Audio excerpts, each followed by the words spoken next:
You made it. It's a Friday morning. You're hanging out in the break room. Rochester's Classic Rock, 96.5 WCMF. How's it going, buddy? Pretty good, buddy. What's going on, female buddy? Doing good, buddy. 42 degrees right now. Going to get up into the mid-40s to low 50s, depending on where you are. Looks like the rain's coming, though. A little bit of drizzle between 11 o'clock and like 8 p.m. Okay. So I got that thing going on where I feel like I got to sneeze, but I can't sneeze, so my eyes just start watering. The worst thing to have is the pre-sneeze but it never shows It's up. not coming, but like for some reason there's like a faucet in my left eye that just like turns on, and now it looks like I'm crying. I'm not really crying. I'm not crying. All right. I'm not crying right now.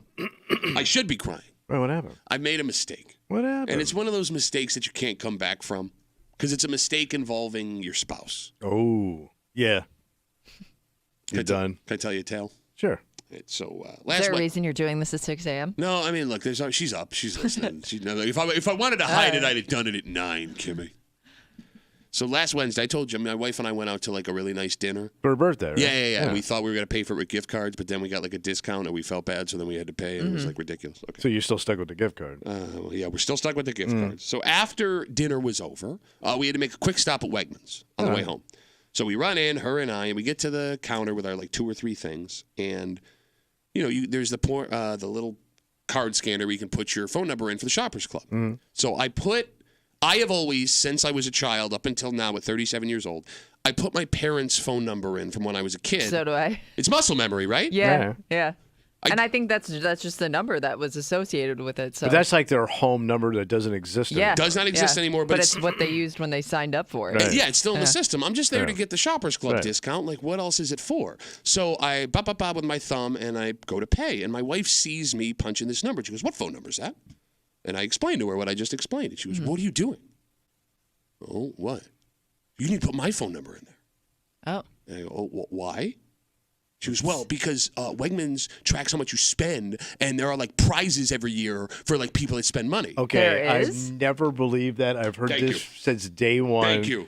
And I've never seen anybody with these special Wegmans prize. I've never even heard that. Nor have I. So It's been Really? like one of these rumors. Oh. So I look at her and I go, "Who told you that?" Just people. I go, name the person. No, I've heard it from multiple people. I go, name me a single person. And now we're like having like an argument at the counter. Wegmans. So the guy behind the counter, I turn to him. I go, "You ever heard of something like this? A program where you get free stuff because you spend?" He goes, "No, I've never." It's a grown man. I've never heard of that. I go, look at my wife. Never heard of it. Never heard of it. So she makes such a big deal out of it that for the rest of the week. Now remember, this was last Wednesday. I've gone out of my way to make every joke I can about the Wegmans You Get Free Stuff loyalty program. Because keep in mind, I was born and raised here, right? We did almost all of our shopping there. Thank you. Yeah. Thank you. My mother worked there. Multiple family members at Wegmans. Never have I ever heard of this. And you don't thing. know anybody that's got. Not a single person. Because think about it, you're a family of 4. You shop there all the time. By now, you would have gotten something. Thank you. Thank you. Right? So,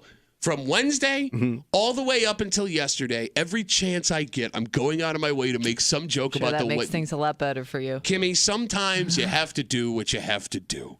Because this was a nothing. I was just trying to get our Shoppers Club discount, and she had to go out of her way to make a big deal in front of everything. All right. So sometimes you got to do what you got to do. Sometimes you got to tease a woman. So what happened? Last night, Yeah. my oldest, she's got hockey practice, and I'm walking into the rink, and I get a text from my wife. And it's a picture. Yeah. Yeah. It's a golden envelope No. from Wegmans. It is gold. It's a week after we had this discussion. She then texts me another picture.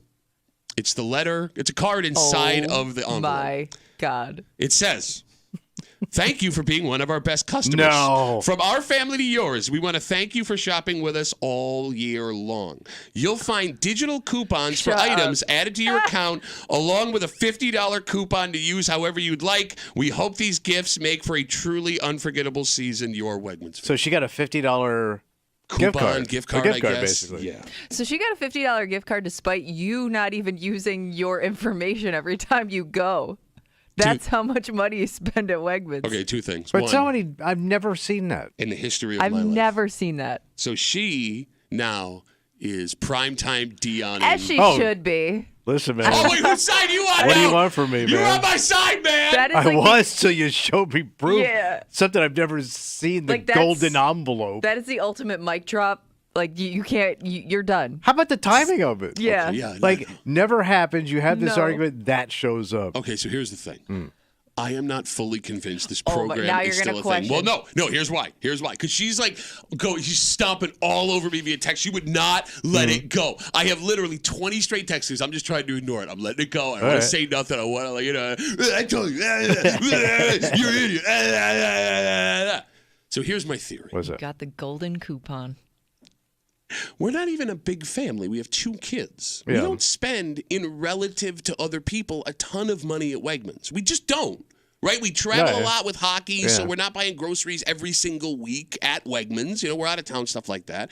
So it wouldn't make sense that my family is in the top whatever percentage, even if we used her phone number every time I went through, which I don't. Okay. Here's my theory. What's that? In the last 24 months, Wegmans has had a lot more competition than it's had in the past. Oh, that's true. Yeah. Right? Trader Joe's, that's been there for a little while. And then Whole Foods. Yeah. That's the big one. Yep, it moved in down next to the mothership. Not to mention you have Aldi's becoming bigger and people are using that more with the way the prices are going up, all that stuff.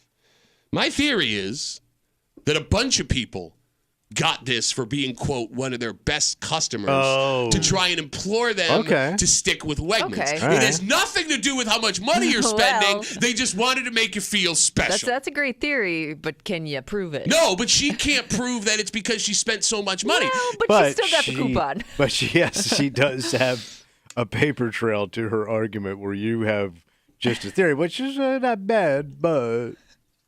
Because you go to Wegmans every single day. Pretty much. Right? But we spend chump. No, but I mean... compared to like a family. Yeah, like we're super low spenders. But we've only got 2 kids. Like, let me put it this way. Yeah. You know my family. Like, when I was growing up. My dad's 6'4", me and my brothers both over 6 feet, right? We like to eat. Then I got my 2 sisters and my mom. There's 6 people in this house. Like, our grocery bill... It had to be, It was a zip code every single week. My mother never once got this. But she bought discount food. Well, Yeah, you said she shopped at other places. she did, right? but you still... I mean, but But just... she also bought cheap food. What are you trying to say? Your wife probably buys a lot of prepared food because you Okay. guys both work. Okay. So that jacks up the price, right? Compared to like Honey Wheels and, Hamburger Helper, no hamburger. Well, yeah, I don't know why they call it Hamburger Helper. That stuff's just good on its own. It's just stuffing. So you may buy higher ticket items Okay. too, which probably also helps. But I'm telling you, man, that's the majority of parents right Yeah. now. Which means there is no way my family spends that much comparatively to other families in this community. They also, they might see that doctor. It doesn't say doctor on her Shoppers Club. No, but they may know she's a doctor. How would they know she's a doctor? I don't know. They probably have footage of her in her scrubs walking around in there. That would bother me. Why? They have facial recognition in there. They don't know my wife's a why would her being a doctor change anything? Bro, because they know where the money is, baby. They follow the money. I just made the money. Sign. Please let the court know. But doesn't it You say made the like money Dr. Duffy? No, it just says Nana Duffy. It's a Shoppers Club. I don't. Man, I'd be pushing that Okay. DR all over. I do have a question though. Now that this showed up at your house, Yeah. will you be using her number from now on? No, just out of spite. No, you Why? should It get the benefits discount. you. No, wait. Well, if I haven't been using it ever and we're still getting it, then what's the point of me doing it? Jack Double it up. There down. could be 100 next time. You sound like my wife now. You're just making stuff up. Listen, man, I'm always with you. You never know. Until proof shows Yeah. up. You know what I'm saying? I think you got to let this one go. There ain't proof. No. If you know, Kimmy, you know me for a long time. I do, and if you know I'm one trying thing to about save me, your relationship. if you know right one now. thing about me, you know how petty I am. You don't want to go into the holidays with this coupon Yeah. war. But she got the coupon. Yeah, and you Yeah, won't. you gotta- you but gotta- I know you're gonna try to do everything you can to take away her joy on that coupon. I'm not. I don't want to take away joy. But you are. No, I'm not. I'm just saying it's not what she thinks it is, man. She's getting scammed by Big Grocery, man. 252 WCMF. My wife noticed last week when we were together at Wegmans that I put my family's phone number for when I was a kid in for our Shoppers Club discounts. I've always done it. I'm 37 years Maybe old. all those coupons were being sent to your old house. Yeah, no kidding, right? Those are stacked up at the door. $1,000 of the coupons in a foreclosed home, which is my favorite Ribs Arkansas song. She yells at me. She says there's some program where if you spend enough money at Wegmans, you get like a gift card back and coupons. And I go, no, that's stupid. I've never heard of it. The guy behind the counter who's checking this out goes, no, that's never happened. I've made fun of her all week for having this take. All week, any chance I get. Last night, I'm at the rink with my daughter. She gets a letter from Wegmans, a golden envelope in the mail. I love how it comes in a flashy envelope, too. Well, Wegmans goes flash. It's a $50 coupon plus a bunch of other coupons for free items at Wegmans because, quote, we're one of their best customers. She thinks she's right. She kind of is. Can't prove it. Well, yes, you can. You got a coupon. But it doesn't say you were like this percentage of what's the best customer? Top 30%? I don't know because that's the first one I've ever seen. Same. And yeah. 252 WCMF. Let's talk to Frank. Hey, Frank, what's going on, buddy? Hey, you got to let that go, man. You lost. But I seem to recall back when they started coming out with this whole shopper club thing, they used to give, like, discounts on groceries after you spent so much money, you know, $10, $50, depending on how much you spent and how much your bill was. Yeah, that was 100 years ago, bro. I do remember that back in the day because they would also offer discounts to employees that worked at Wegmans, and then they had to stop doing that.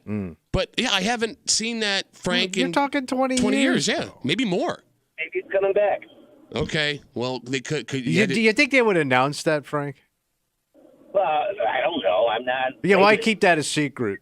Well, I mean, Frank. the people that get it would know. No, but you want to get people into your point. Maybe word of mouth works better. Like people get so excited. Than the television, the radio, and the internet. But I don't. Well, Frank, thanks for the call. But here's the thing about Wegmans: they don't advertise a ton on the TV and radio anyway. They do during football. Yeah, during the football. Oh, games you're when right. I see take it it the back. most. God, man. And I always thought, Yeah, do you're they right, have you're to right. do this? But it's not like buy our groceries; it's buy our pizza. Yeah, it's buy our like buy the wings. But it's still the name prepared recognition, food and right? stuff. Oh, shut up! Like Go in there you're- and get my pizza and wings. Maybe I get that on a discount. What are we doing? I hear Frank says if I use this card, I get special treatment. Chrissy tweets at us. You can always tweet us at WCMF Break Room. Duffy, the program of top 100 customers is true. Wegmans does track how much you spend. It rewards the top customers at the end of the year. For the highest patrons, there's a party to thank them. Bro, you're up there. No, but we haven't gotten invited to a party. There's no way we're in the top 100. There's no way. It's physically impossible. Economically impossible. All right. Impossible. Y'all eat all that organic, right? You eat top shelf. No, we don't. You eat organic. No, bro. we do not that much. There's like 2 or 3 organic things my wife gets, and I'm not even convinced that that's like a thing that matters, to be completely honest with you. Yeah. But based on my track record the last 7 days, I'm just going to keep that one to myself around my house. Yeah. 252 WCMF, 252-9263. Let's talk to Josh. Hey, Josh, what's up, buddy? Hey, Hey. so what do you think the chances are that your wife forged that just in spite of you? That's not a bad take, Josh. Took some extra time out just to try to prove you wrong? Yeah, I would not put it above my wife to go to Kinko's, have something like this printed out. That's a lot of work. I know, but I was being a pretty big jerk for 7 days. Pretty big jerk. Yeah, you know what? That's not a bad call, Josh. Maybe I'd go with her to Wegmans to see if the coupons actually work. Go ahead. Spend it. Go ahead. Let's see what happens. And to your point, like, think of how much money you had to spend. Let's say it's completely legit, right? How much money you got to spend to get a free $50? Thank you. Like, that's not, if you got to spend that much goddamn money, if you're in like the top 10% of Wegmans shoppers. Yeah. And you get $50. Okay, exactly. Yes. It ain't much because you blew a lot of money. Josh, thanks for the call, buddy. Have a good rest of the day. Think about this, man. Like, businesses use Wegmans. Oh, yeah. And I'm sure there are people that work in, like, HR or whatever department. Corporations. Where they'll put in their Shoppers Club card Yeah. to get all the benefits. What are they getting at the But end of the year? that's what I mean. Like, there's no way we're in the top 1%. It's impossible. What about all those families that have, like, white vans that have, like, 9 kids and their daughters wear only denim skirts? Those people are in the top 1%? Yeah, but they also don't, those people go cheap. Those are chintz shoppers. Chintz, okay. Shut up. You get your chintz card. Chintz card? Yeah. 252 WCMF. Let's talk to Sam. Hey, Sammy, what's up? Hi. I hate to tell you, but there is definitely a coupon and a gift even. I used to shop for my mother when she got a little older Okay. and couldn't get out to the grocery store, so it was like double household. Okay. And about 3 years in a row, I did get the $50 gift or the $50 coupon. It was a gift certificate, coupons, and like 1 year we got this great wooden box with the basting wheel. It was all dressed up like Christmassy. So it really is a thing. How much were So you you got spending an to get all actual that? gift. I don't know. You don't know how I much you did were ask my- spending? No, I have no idea. The first year, I asked them, like, how much did we actually spend to be able to get this? I asked them at the customer service, and they wouldn't tell me, but they had a whole book of, like, people's names because they had to give them the basting oil gift at the It's like customer service. Judgment Day. And Wegmans. Well, Tommy, it would make sense. Hey, Sam, thanks for the call. I appreciate it. It would make sense they're not going to tell you how much you spend because once you see that number, you're going to be like, oh, I'm not That's spending true. that much next year. Oh, yeah. Right? Yeah, I guess it makes sense. Damn. Damn it. Damn it. Damn it. So, like, she got the coupon plus an actual gift, a physical gift. Sam, Yeah. you're saying, yeah. I Yeah. still haven't figured out what the hell that gift was. A box with a baster? No, basting oil, she said. She had a Oh, box basting oil. With basting oil in it. Look at this. She gets a box of oil. I'm not changing. Why? Just because now it's the principle. Now it's the principle of the thing. I don't care. And by the way, we don't need the $50. We don't need it. No, but if you got that $50, you'd be bragging about it if it wasn't this situation. By the way, what if my mother's been getting the $50 the whole time? You got to take that away from my mother, out of my mother's hard-working hands. From my own mother.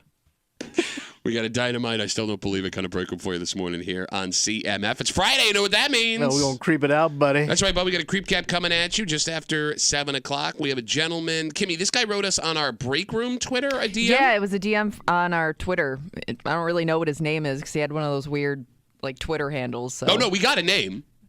Don't Okay, we? well, I think that's his name, but I Okay. don't know. Okay, What well, happened? doesn't matter. Either way, I don't think he cares. He has an in-law who did something extremely rude. Said something extremely rude.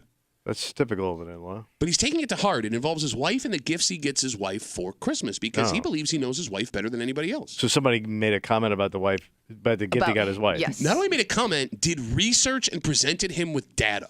God damn. And he's now at the point where he's questioning if he knows his wife the way he thinks he does and if his wife is maybe behind this whole thing. A lot of wife subterfuge Ooh. going on, it seems, today. Yeah. So we'll get to that just after 7 o'clock. And the most shocking news of the day yesterday. I mean, Bill's bye week is supposed to be a relaxing week. Yeah. And it has gone to anything but that. And here's what's weird, man. First off, when it comes to people on that roster, this isn't someone you would have expected to see arrested for this. No. And then you find out there are allegations in the past that we didn't know about. Did you know about this? So I vaguely remember somebody bringing these up when he first came to Buffalo, Wow. but it seemed like nothing came about. So maybe that's why people didn't like investigate any further. I had never heard these. I do remember this happening. All right, we'll get to that story just after 7:25, 7:30, plus a whole bunch more here in the break room on CMF. But first, Tommy. What's going on? Out there, NERC, Oh, yeah. they got a little contest going on. A contest? Yep, they got some money to hand out. They have a trophy to hand out Yeah. and some free pizza. And Great idea. Well, Kimmy, you saw this idea and you thought kids, obviously. Yeah, right? you would think. Now, it doesn't say anywhere in the rules kids, but even if kids were to get into it, your take on this, Kimmy? Dad's gonna commandeer the whole project. It will not be. No child will do this alone. All child left behind. Why is that a bad thing? It's not. It's just a weird thing. Like, I don't understand the need to make this thing perfect. We'll tell you what it is next to the break room. 96.5 WCMF.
Kimmy's got a hot take here. Oh, what happened? And she's not wrong. It involves a contest going on just east of us in a quaint little town. Yeah, Newark's a nice little place. Yeah. But here's the thing. I don't understand what the problem with your take is, Kimmy. It's not really a problem. I guess I'm just struggling to understand why it always happens. Well, it sounds like you lived this.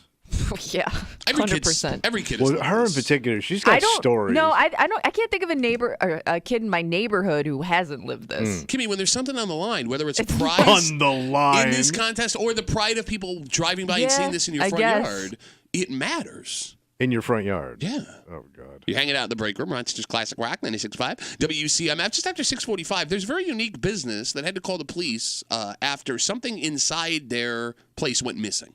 Okay. And it's the worst kind of thievery because they didn't lose money on this. People who needed money lost money on this. Oh. And Kimmy, it would almost be worse the less money there was in this jar. I think so Oh, because no. it just makes it more sad.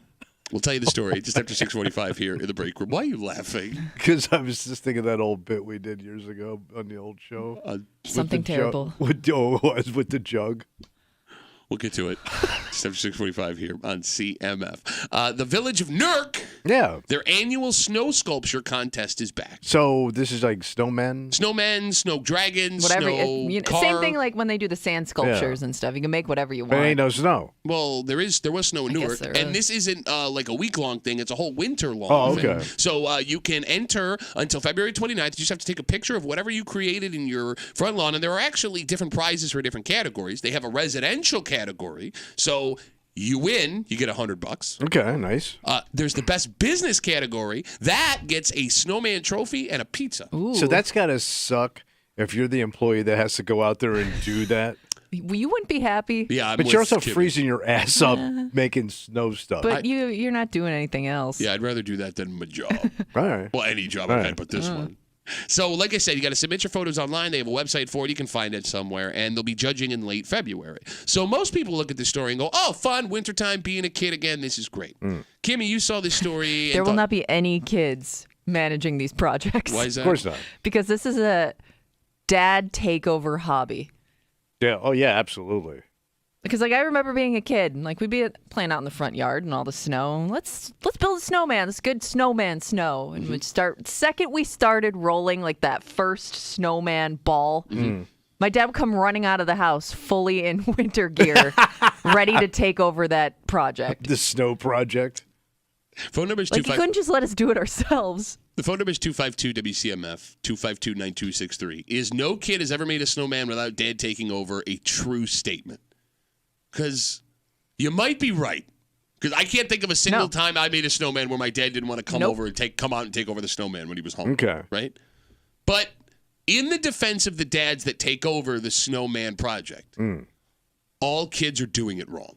Well, it's not going to look good. That's what I'm If an saying. 8-year-old, it's going to look like crap. That's what I'm saying. You ain't getting Yeah. Frosty out of this situation. There's a specific way you have to build your snowman if you're going straight snowman. Yeah, your kid's going to Yeah. make modern art. Yeah. Yeah, but who cares? Well, no. Well, you're trying to win some. Yeah. Well, not, in this case, yes, you're trying to win something. But for all those times where you weren't winning anything, why? Especially if the guy next door is really good at it. And there were some good snowman makers. Yeah, there's a crocodile. So we had our neighbor of ours, and I lived in Webster, and he was a roofer. He was really good, with stuff like this. He made his kids a legitimate igloo. Like it looked like something Yeah. you would see I've seen in that. Alaska with some people coming out of it. It would take him hours. It had the dome. It was perfect. I ain't going up against that dude. That's your gold medal winner. Like, done. And Tommy brings up the other reason why, even outside of a contest, dads want to take this over. Because we will be driving past all kinds of homes once the snow hits all winter long. Yeah.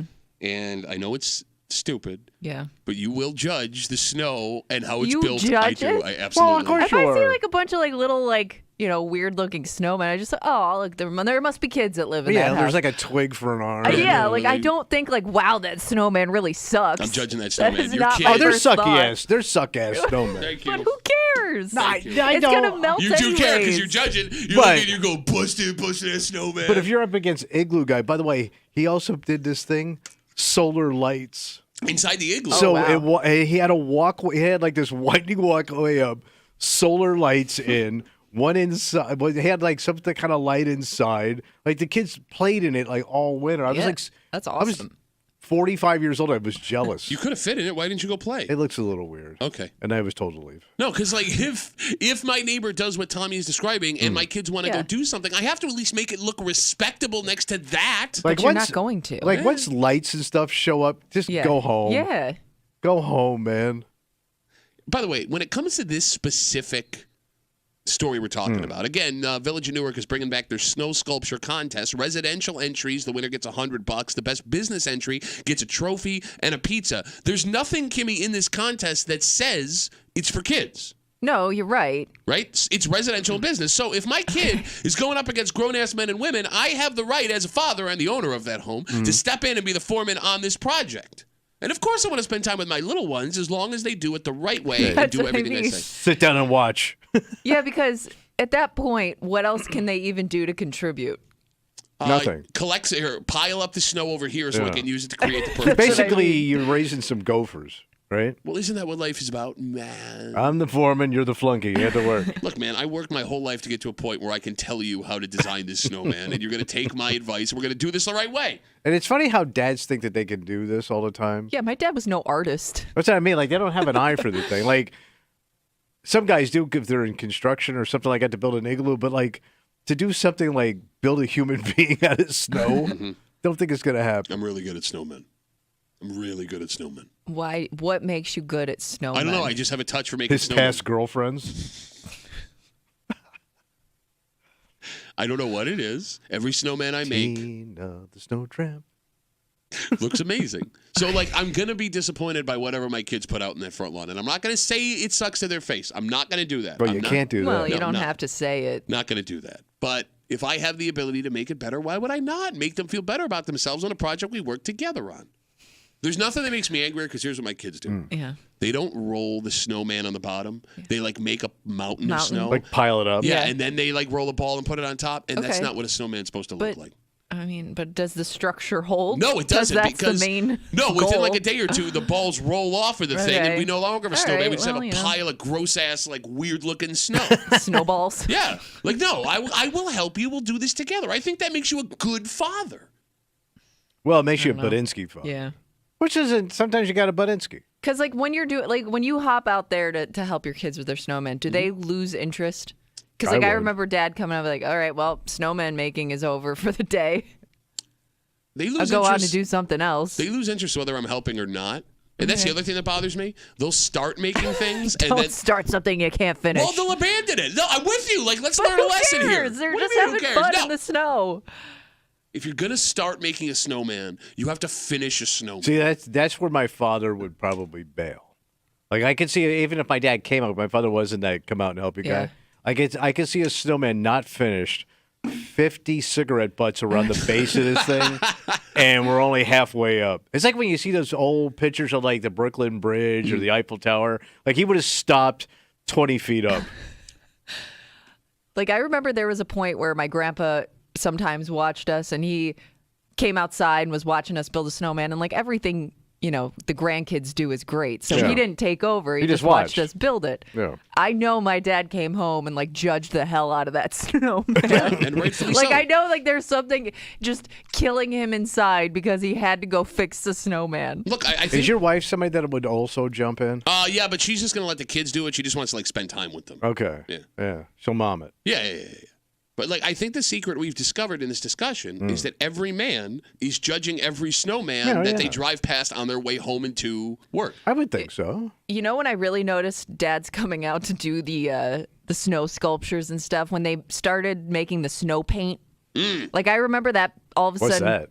coming out as a kid. It's like and- spray paint for snow. for the Yeah. snow. Yeah, there's a couple of sculptures Damn, in that's the kind of story. cheating, though, a little bit. well, but I think they all have that now. The alligator's all white, and the alligator is the Oh, best it looking is? one out of All all right. of them. But there is one where, yeah, it's Wait, like so we made a gator? it looks legit too. That's pretty cool. It is really cool looking. We got Facebook messages coming in. You can always get us at WCMF or the Break Room Facebook page. This comes in from Larry. Larry says, dads have to help for safety. If you're making a snow fort or a snow tunnel or an igloo, those can collapse and kids can get hurt. You have to make sure that they're building it the right way. You got the right permits. OSHA's got to get He's involved. not wrong. He's not Okay, wrong. pump the Yeah, but- brakes. We're making an alligator and a snowman. Well, no, if my kids are going to make a big snow fort, I don't want that snow collapsing on Okay. them. Yeah, but do you know how to structurally improve it? Well, No. I'm going to make... And you know why that snow's piled so high? Why is that? Because Dad piled the snow that high. No kid can pile snow 12 foot high. That's not true. They can get a shovel out there and make a big pile. They'll be exhausted 2 foot up. We used to do the most dangerous thing. Because, back in the day, we would get a ton of snow. And, they, get, like, But that the was drifts. inside your house. The big drifts. Did you dig a hole into the drifts? so we would dig a hole from the street into the Yeah. drifts and, keep it going through our whole Ooh, Maybe life. like a tunnel. Yeah. Oh, you're like the Kennedys going to the beach. I remember that was the first time as a kid I was like, I think I might be claustrophobic. You know what I mean? No, I never Yeah. got claustrophobic, but it would let out into the road. That's not dangerous. No, but that's what I'm saying. Nobody ever stopped us from doing it. We would dig these tunnels starting in the road because it was clear. Yeah. And, we would go play in them and then crawl out into open traffic. Damn. So when you say it's not dangerous, Well- yeah, it's effing dangerous, man. Well, I didn't know you were going to go all cartel with your tunnel. Well, where else does the tunnel start? You got to start it where there's an open space, where cars are driving on slippery, snowy roads. 252 WCMF. Let's take one call. All right. Let's talk to Ben. Hey, Ben, what's going on, buddy? Not much. How you guys doing? Good. Good to hear from you, buddy. So you can't start a snowman and quit halfway through because you made a commitment. Thank you, Ben. He knows what I'm saying. Ben, it would bother you if your kid started a snowman and they didn't finish a snowman. I kind of, but I would understand because they're only 3 and 4. So Okay. Ben, do you judge snowmen when you drive by them?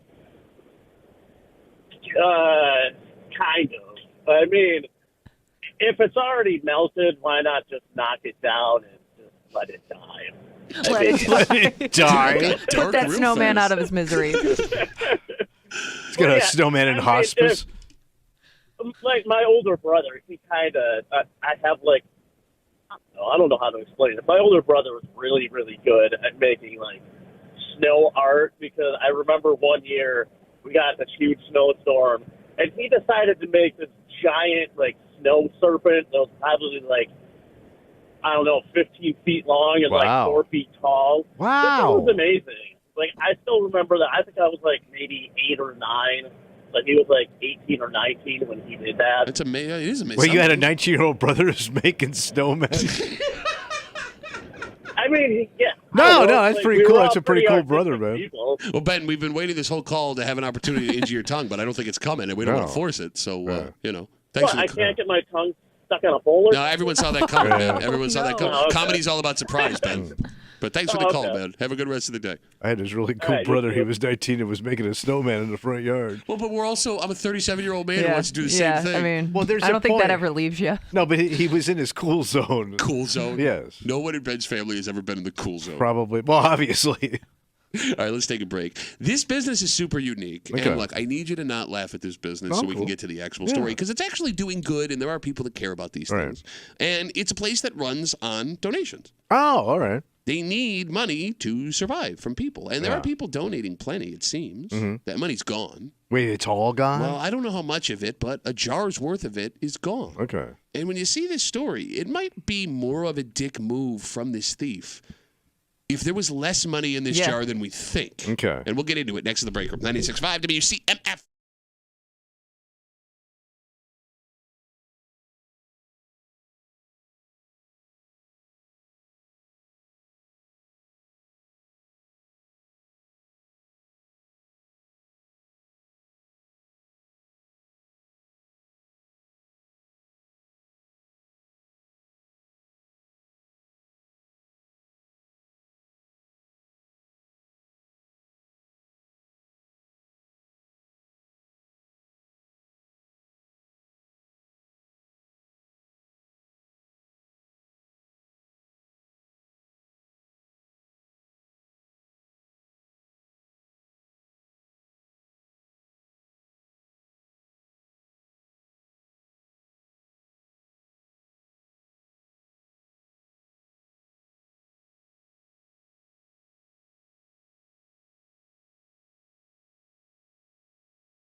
There are different levels of stealing, Tommy. Oh, yeah, sure. On one end, you have eating a grape out of the bag at the grocery store. Mm-hmm. On the other end, you have clearing out Fort Knox.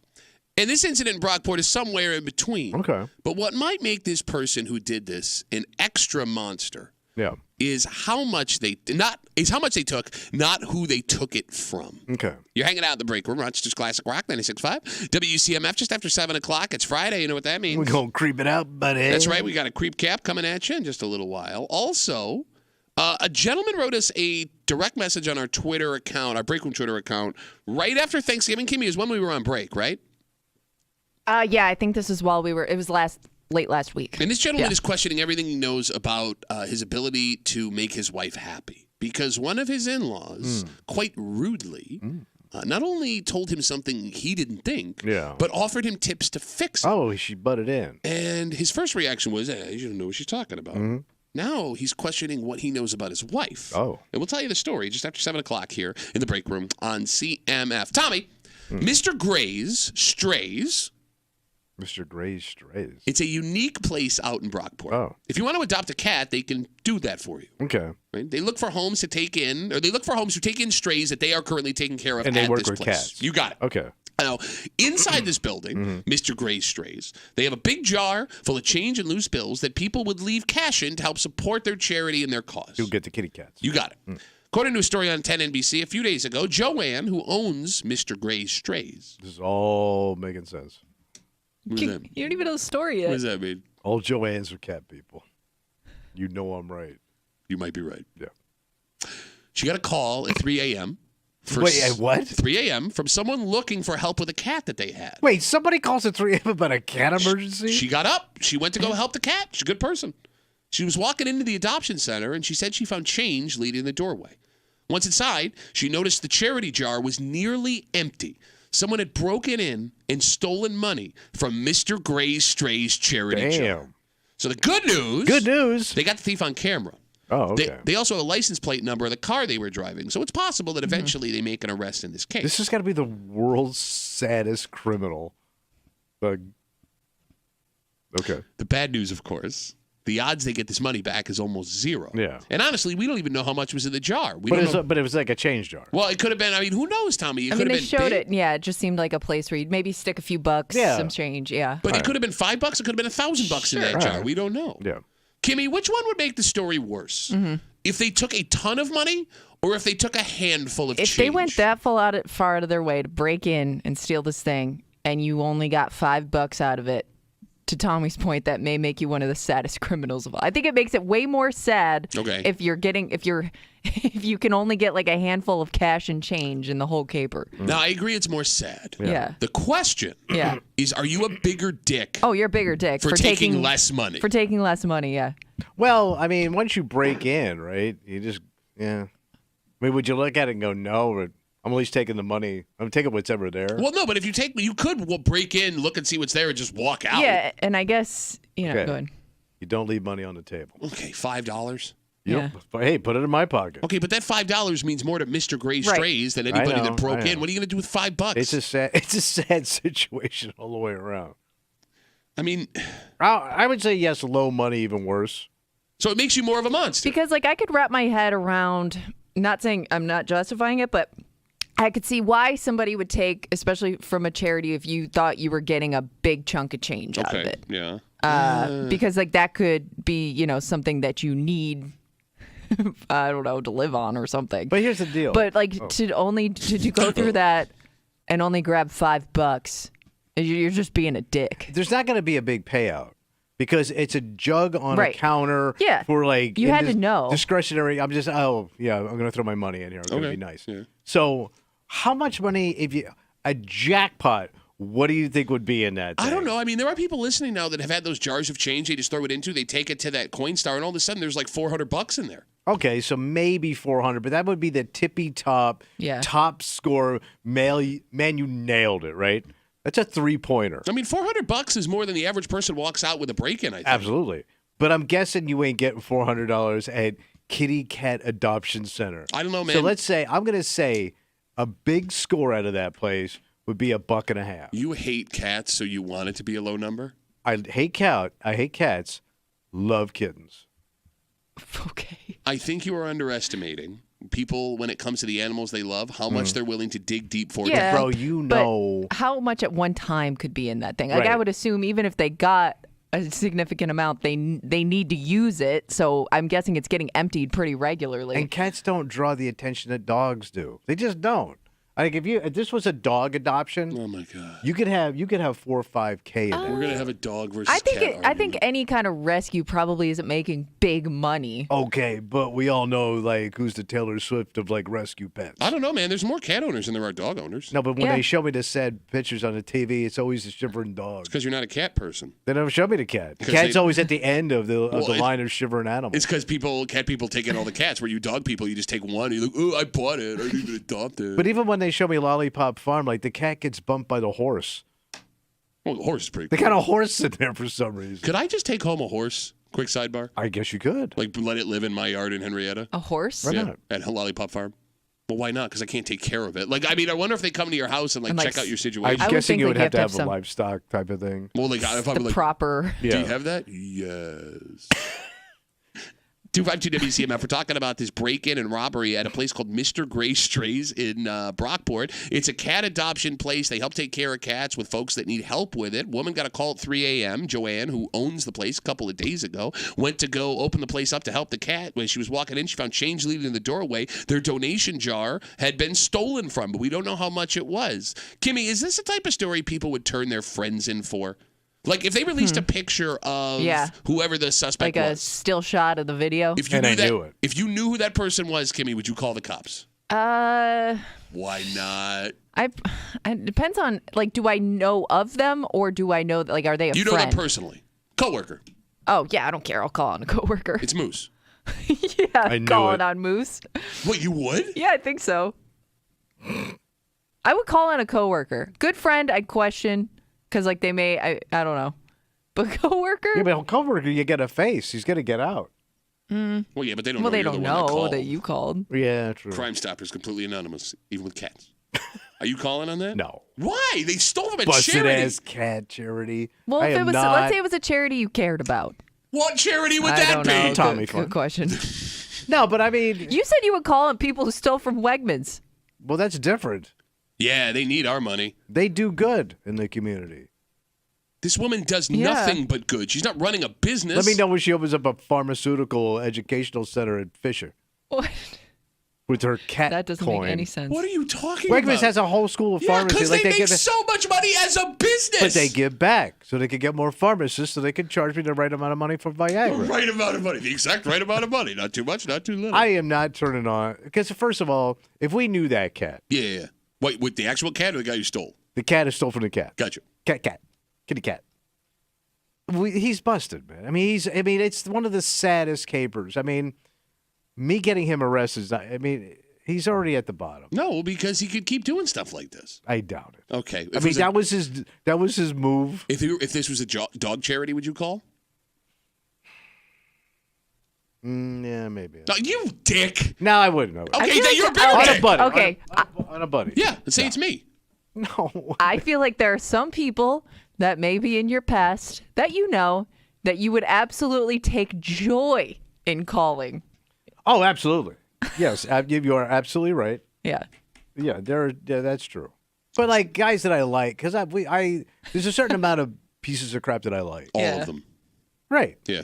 But I like to think I'm open-minded enough to embrace pieces of crap. They need love and acceptance too. So the phone number is 252-WCMF. Now, keep in mind, we could see a bunch more of these stories A over the rash? next couple weeks. Well, Tommy, How it's, many of these joints exist? it's donation season. I'm just Oh. talking charities. Yeah, grabbing the jug. Right? You have the Salvation Army folks out there. Every year nationwide, we see a handful of stories that some of the volunteers help themselves for like a cup of coffee or a sandwich. Yeah. Right on the charity's dime. You have those stories that put out the jars or bins to collect money or toys for kids in need. Okay. One thing that's always a little amazing, What's that? outside of the big outfits, like the name charities everybody knows, you're not really sure where the money you're dropping in a bucket or the toy that you're Yeah. dropping in a bin is going. That's true. Like, I mean, the Pirate Toy Fund, everybody knows Yeah. that, right? Right. Salvation Army, everybody knows that. And not to be cynical here, but you are putting a lot of trust in a business or the person behind the counter when you drop that money in, right? That is true. That is true. Because there is not going to be any proof that they are doing what they say with that money. Yet we all feel like we have to give something or we look like the worst human being. Well, it's in the just a world. guilt trip. You just get shamed into giving people money. But why? I think that's why a lot of people feel better about donating food or donating toys Okay. because like they're Than cash. they're getting like a physical item and they're like, well, what else would you be using this for? I get it, but no, like those people could eat the food or take the toys to their kids or sell both of them. And You're I'm right. not suggesting You're right. it happens. I just think like that's why you feel better about doing it. I'm not saying it's any more or less legitimate, but I think people feel better when they're actually holding the thing that Okay. they think is going to somebody. It's just. I'm sorry. No, go ahead. Well, I'm just saying, like, whoever did this, what's the name of the joint? Mr. Gray's Strays. Okay. Did Mr. Gray a favor? Yeah, no, you're right. Yeah, Because we've I seen never this heard happen, of this yeah. joint before. So every cat dick in town now has got a tear in her eye and is digging around their change cup to go donate. I bet you she comes out on the plus. Yeah, you're probably right. Way on the plus. You're probably right, but it doesn't change the fact that she showed up at 3 a.m. and her place got broken and into. had I to get like it. replace like a window and stuff or whatever got broken. And it sounds like, at least She based got on, insurance. it sounds like based on this story, she's just doing this out of the goodness of her heart. Right, which adds to the story. Yeah, no, you're right. It's a great story. it all worked out for her in the end. Oh, sure. And by the way, I'm not saying don't give when it comes to the trust and not trusting, because if you can, you should. Mm-hmm. Right? But I'm just saying, like, that is a lot of a store or a restaurant to ask of somebody. And those stores and restaurants are putting themselves in a really bad spot if that money doesn't go where it says it's going to go. I know, but it's just pocket change, right? Okay. I mean, it's $1, it's $2. My right? salary. I pay your charity salary. But it's like you didn't want it in the first place. Like you when mean? you get up there, if you put that money in that jug, like Some people do that. Some people will open up their wallet and drop a 20 in there. well, big shot. You want to talk about Big Shot? Yeah. Comedian Sebastian Maniscalco is coming to the yeah. Blue Cross Arena in 2024. Don't miss the It Ain't Right Tour November 15th. Tickets go on sale today, Damn. 10 a.m. at Ticketmaster.com. We got tickets to give you later in the show. We'll get to that. It's Friday. You know what that means. Are we gonna creep it out, buddy? That's right. We got a creep cap coming at you in just a second here. And we got a direct message to our Break Room Twitter account while we were on Thanksgiving break. What did they say? It's a man who is now questioning what he knows about his wife based on a conversation he had with one of her relatives. And I'm telling you, man, this is something every husband will relate to. Because you think you know your spouse. Yeah. And maybe you do. At least you know what they're willing to tell you. Because what your spouse will say they want versus what they actually want this holiday season could be two completely different things. All right. And we will get into it next to the break room. 96.5 WCMF.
The longer you're in a relationship, the harder gift giving is. Oh, yeah. Well, not only because you run out of stuff to give, but it becomes hard to know what to spend. There is a man that listens to our show that thought he was nailing it. Oh. But a comment from a family member now has him questioning everything he's done for his wife the last couple of years. Oh, thanks. You're hanging out in the break room, Rochester's Classic Rock 96.5. WCMF, we'll get to that in just a second, but it's Friday. Oh, yeah, buddy boy. You say so many gross things. Thank you. Again, no one has ever thanked you. Yeah, but, the show is thanks enough. Okay. We take all the disgusting things Tommy says all week long. We run them back for you. We call it the Creep Cap, and it happens now on CMF.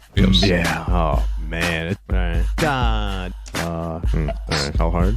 Okay. All right. I love it. This is coming right up. Yep. Also, don't forget about Brown Friday. Oh, what's your mom doing? See, I brought that mom joke back. We'll get into it next. Just for you. You did it. They say at night when the wind blows right, you can still hear the people getting enemas. That's cold. They're not even close. They're man. on all fours. They're furry. That's your mom. I'm sure. I'm saying right now as it's Who happening. would want to have a kid with this too? Come on. The phone number's That's a fun bumpy ride right there. Him and your daddy are the two best looking men I know right now. Weird. You made it so weird. You got a good looking daddy. Well, as an older guy, I would probably gravitate to the older guy. Yeah, because I get lawn and beef. And edging. I get man and mulch. Hey, you want to go to the Knob Job and Whiskey Convention? No, not for me. Not for me. Two of my favorite things. Wait, your mom's in town? Get out the ladle. Doesn't make sense. I know. Shut up. Please, sir, can I have some more? Granny got her fancy dress at Penny's. That's how I came into this world. Grandpa reached underneath that skirt and had him a good time. God's sakes, it didn't even rhyme. Yeah. It's just gross. Yeah, why don't you also invent the airplane while you're at Well, it? what am I going to get? Tommy Eats? What am I ordering? Your mom? You know what? Don't use it. It's not a good No, idea. no, no, I'm installments. going to do it. One munch at a time. For God's sakes! No, I've seen it. It's disturbing. No, you haven't seen it in a few years, bro. It's even worse. Like, my package looks like somebody threw an octopus at a wall. You're not allowed to bring cranberry sauce. Both are considered spreadable and too liquidy. Canned Like your mom. It's so good to be a creep. It is Creep Cap on CMF. So, Kimmy, this man slid into our break He room sure did. Twitter account DMs, and he asked us not to use his name, so we're going to call him Brian. Yeah. Brian writes us, quote, "My sister told me I never step up when it comes to gifts for my wife. She then proceeded to send me a list of gifts I should consider buying my wife for Christmas What this a year." goddamn Bedinsky. Good catch. He goes on. Yeah. It's full of links to expensive jewelry and Oh, things, thanks. and things I know she won't like or use. Excuse me. We've been married almost 10 years, and I know her better than anybody. I've tried to buy her jewelry in the past, and she insists on returning it. My sister-in-law is very materialistic, so I can see why she thinks I don't spend enough. But now it's messing with my head. I'm worried my wife may have mentioned that I'm not a good gift giver or something. Should I take this advice and buy something from my sister-in-law's list, or stick with my gut, knowing my wife doesn't want any of those things? Ooh. Ooh. 90% of men listening just took this one right to the soul. Oh, yeah. Tommy, buying gifts for a woman you've been with for years can be downright impossible. It is. And the longer you are with that woman, the harder the gift buying becomes. And no matter what you get them, there is this feeling that you are either shortchanging them, Yeah. or you are spending a ton of money on something they don't really want or use. It is true. So, Tommy, this man we're calling Brian, you heard his issue here. What is the right play? First of all, he needs to stay away from the sister-in-law. Yeah. That list. Stay Stay away the from list. her Stay away list. from that list. Okay. Because let's say you score something on that list, Yeah. and your wife loves it. Yeah. Okay. What's that sister-in-law going to say? What? Well, it was my idea. I had to force him. It was my list. Like, she'll steal all your thunder anyway. Okay. So- But you still nailed the gift. Doesn't matter. She just pulled the rug out from underneath All me right. because sister-in-law is going to say, well, I had to, lead him by the nose like a bull. So I just want to be clear what you're saying here. You'd rather your wife be disappointed with a crappy gift than give your sister-in-law credit. Oh, absolutely. Absolutely. I've given up two hands. I got no hand over here. Now I've got side relative in my business. By the way, you're still going to have to deal with your sister-in-law if you don't get the things on Yeah, the what list. if I told And him when it's he a said crappy got gift. you and he Okay. didn't go do it? He's not Okay. Yeah. That woman is never going to change and is never going to be out of your life. So don't ever try ever. Can I give a little advice here as an old man? Of course. Go Do for not it. ever attempt, and don't waste your time trying to put a smile on a mother-in-law or a sister-in-law's face. You're wasting your time. They're just they don't change. They're an onion. They're a beet. They are all the way to the core. How man. did that work out for you in your first 2 marriages? I was good to them. I was good to them. Oh, my ass! Your ass is so wet. You were good to them. Me? Really? I've heard you talk about your first mother-in-law and the woman you were engaged to, her mother. Yes. Yeah. And I tried. Bull crap. Bro. Great guy over here. Absolutely. You know I'm right. Stay away from those women. I cannot You believe. can't, though. That's impossible. You got to stiff arm them, man. If the goal is to make your spouse, what are you, Heismaning over there? Yes, That's he is. exactly. Think of that trophy every time your in-laws come to the house. If your goal is to make your wife happy, where the idea comes from shouldn't matter. Oh, what world you living in, Disney boy? A world where I want my wife to be happy on Christmas. They I mean, it connect seemed like- all the dots. What does that mean? They figure out everything you did and why you did it. Okay, but why is that a problem? You got to go. You got to do it on your own. Okay. Because she's going to appreciate the fact Ah! that you took that at least you took the time Uh-huh. to make the effort to get her what she wants. That's apparently not the case Right. in this That's, DM, and that's you why idiot. I think No, this but- guy's questioning it. He's got to figure it out for himself. Outside help will always hurt you. Kimmy? Yeah. Did you hear what you just said? Outside help I know, always hurts I you. know. That's why you've never been promoted in 30 years. Can you think of anybody that ever wants to help you? It always goes south. Whether it's a mother-in-law, FEMA, insurance companies, they will all leave you hanging. Go. Don't even get me started about the water department. Yes. Kimmy? Yeah. Is the sister-in-law in the wrong here?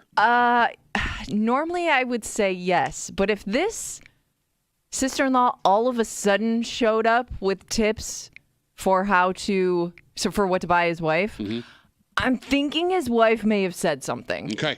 I'm thinking like his wife may have mentioned that maybe she's not getting what she wants for Christmas. I mean, if it did come from his wife. Like if this woman always butts in on everything, sure, maybe, you That's can what ignore he it. is. But if all of a sudden this list shows up out of nowhere, I think his wife may have said something. I think she's right. I think Brian, who wrote us this letter, is right. There is no way his sister-in-law would have said something if his wife didn't say something Yeah. Yeah, first. sister-in-laws never shoot their mouth off unprovoked. Look, man, don't get me wrong. She's pantsing him here, and I get why he would be hurt by Yes. what she said. But at the same time, this is valuable intel, man. This is like Russian spy stuff. Yeah. You're just putting more pressure on this poor guy. No, the more pressure don't know. would be. I keep getting disappointing gifts from my spouse. No, but he's trying more pressure. Now he's got outside pressures. Yeah. It's not good for this poor guy. You got a list though. Yeah, if you take that Thanks, advice, I got a list. Well, I mean, Bag of diamonds. She took the work. New car. We don't even Like know- her ideas are just going by the most expensive piece of jewelry. Wait, that would work? But he says here he's bought his Yeah. wife expensive jewelry, Bro. and she insists on returning it. I Maybe would- he's buying the wrong jewelry. Okay, that could be. Men don't know jewelry. Or he could be buying what he thinks is expensive jewelry. Okay. Yeah. And then she's got an idea. Yeah. But you kind of know what your wife's tastes are at some point. Do you? should. Do you? I mean, you think you do, but maybe he's been off. I know what my wife's tastes are. So you could fully outfit your wife, and she would love every piece of clothing No. or jewelry that No. you bought her. No, I could. But you just said you know what her tastes are. I know, but I ain't spending that kind of money. I'm on a fixed income. What? I know what she likes. I'm just not gonna buy it It's for too her. high. Like I know what my wife wants is too high. So I don't go chintz. You go chintz. You're No. describing chintz. By the way, was- anything below what she expects is chintz. Chintz ass, bitch ass, chintz ass, Christmas ass, chintz. 252-WCMF, 252-9263. A DM from a guy named Brian. He wrote us on our Breakroom Twitter account. Long story short, his sister-in-law came to him this year and says, your wife, my sister, doesn't like the gifts that you buy her. And he gave her a list of things that she says her sister would like, and it's all expensive jewelry. He says he's been married 10 years, knows her better than anyone. He's bought her jewelry in the past. She insists on returning it. He says his sister-in-law is very materialistic, so he thinks maybe she thinks I don't spend enough, but he's also worried that his wife mentioned something and that that he has been dropping the ball this whole time and he should take her advice. Here's the question, Thomas. All right, what do you got? Would it be better hearing this from your sister-in-law or hearing it directly from your wife? I'd rather deal with it in the house. My ass. If your wife came to you in late November and said, listen, every gift you've ever gotten me has been a disappointment. Okay. You would not like that. No, but I would rather hear it from her in house privately than then it gets out. You lie. Because now everybody knows. Bro, she's going to be telling people anyway. Maybe, maybe not. I don't know. Because it's also a little bit on her. How so? You married a cheapskate, honey. So you should get a divorce? No, not No, that's what you're telling her. My God, you go from here to here with your extreme. Yeah, I go from here to here. I go from here to here. Take all your crappy jewelry and get out of my house. If your wife, Kimmy, let me ask you a question. If you were getting crappy gifts for your husband, for him, okay, would you rather hear that from him directly or from your brother-in-law covertly? I want it. I think I like the behind the scenes conversation. In house. No, behind the scenes. No, I don't listen. In house with the husband. No. I think it would hurt more coming from my husband. Thank you. I'd rather. Everybody knows you're cheap. Yeah. Okay, but now that I have that information, I can take it and use it and get better things. I guess the advice, the message, you nuts. isn't as harsh coming It's from way somebody harsher, else. man. I don't think so. Everybody's pointing and giggling. There's no way you could have that conversation with your spouse and it not be awkward. Agreed. And it would devastate you. Yeah. It would devastate you. Completely blindside you. And a woman can, but you know, like our wives could go, "Hey, you came up short. This is not what I want." Oh no! If my wife said that, it would be be heartbreaking. Oh, for God's sake! Because it is something you thought of and you put some time into, whether or not it was a good or bad gift. Yeah, but I'd have to sit there and take it with a smile. I'm not saying I wouldn't take it. No, I would tell my wife. Like, no, I would tell her. Why would you do this to me? I ain't saying that. Well, you're a bitch. King coward, baby. You bitch ass bitch. I'll take it. Not coward enough to take advice from somebody else, though. Damn straight. 252 WCMF. Let's talk to Mike. Hey, Mikey, what's up, buddy? Well, I got two quick things. First off, that guy's wife is a materialistic hoe. But the real reason why I called. Dear God, Mike, coming in hot. Is Tommy? Has anybody ever seen Tommy's wife? Does she really exist? I mean, he could be paying a woman to pretend to be his wife, but he is living in her house, so I don't know how much that would cost. Is she more like a medical handler or nurse? Why do you say that, Mike? Because the stuff that comes out of your mouth, man, is, for one, it's hysterical, but it's two, gold. It's disturbing. It's goddamn gold I'm giving you here. All right, Mikey, let me ask you a question. You heard the Twitter DM that we read you. Do you believe this came from the guy's wife to his sister-in-law? No, I think it came from the sister-in-law. The wife probably made an offhand comment, and the sister-in-law is sticking her nose into business where she shouldn't. Okay. Which happens quite a bit. All right, fine. Would you take the advice that the sister-in-law gave you? I might be a little more considerate when I go to buy a gift, but I'm not going to take a list. I'm going to get a list. By the way, you say Tommy says terrible, stupid things. You just said what Tommy said. Yeah, well, because now, by the way, I'm divorced. I've been divorced. That's a shocker. He's on your side all of a sudden. I'm not a good source. But, all right. Well, yeah, I would. Yeah, you got to consider it, Okay, Mikey, thanks for the call, buddy. At least he's self-aware. Okay, By the way, you shouldn't take my advice. Yeah. By the way, this move that is made in this Twitter DM here by the sister-in-law is exclusively a female thing. There is no man who would do this for his brother. No. Could you imagine, Tommy? Even like if your brother asked you to do it. Yeah, no, I'm not doing that. I'm not. If my brother came to me and said, my wife gets me the worst gifts, this is what I'd really want. There is no way I am writing a list, going to my sister-in-law and being like, you get him crappy gifts, this is what he actually wants. That's a disaster. Right? Yeah. Why, guys would never want to put themselves in the middle of that drama. And you do have to wonder to that point, why in this case the sister-in-law would want to put herself in the middle of this? Because she's a woman and wants to get involved. Shut up. And the women look at stuff, they gotta fix everything. They do. Well, I think she's doing this. My theory is she's doing this for her sister. Otherwise, she's also, she would not probably want to have that conversation. And there's also a little bit of rivalry between sisters. What, she's trying to get her sister better stuff. Kind of, but she's also saying, my man gets me nice things. I don't even know. We don't even know if her sister-in-law's married. She's materialistic. Yeah. And she's flashy. No, it doesn't say flashy. He said materialistic. You can't be materialistic without flash. No, what are you, crap materialistic? Way, how would that make her married? Yeah.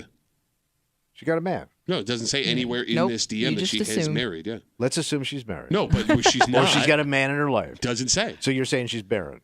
course not. She got a man. Barren, barren means you can't have children. It doesn't mean you're with somebody. Barren, no man. That doesn't make sense. You man Baron. Baron no man sounds like a German general from World War II.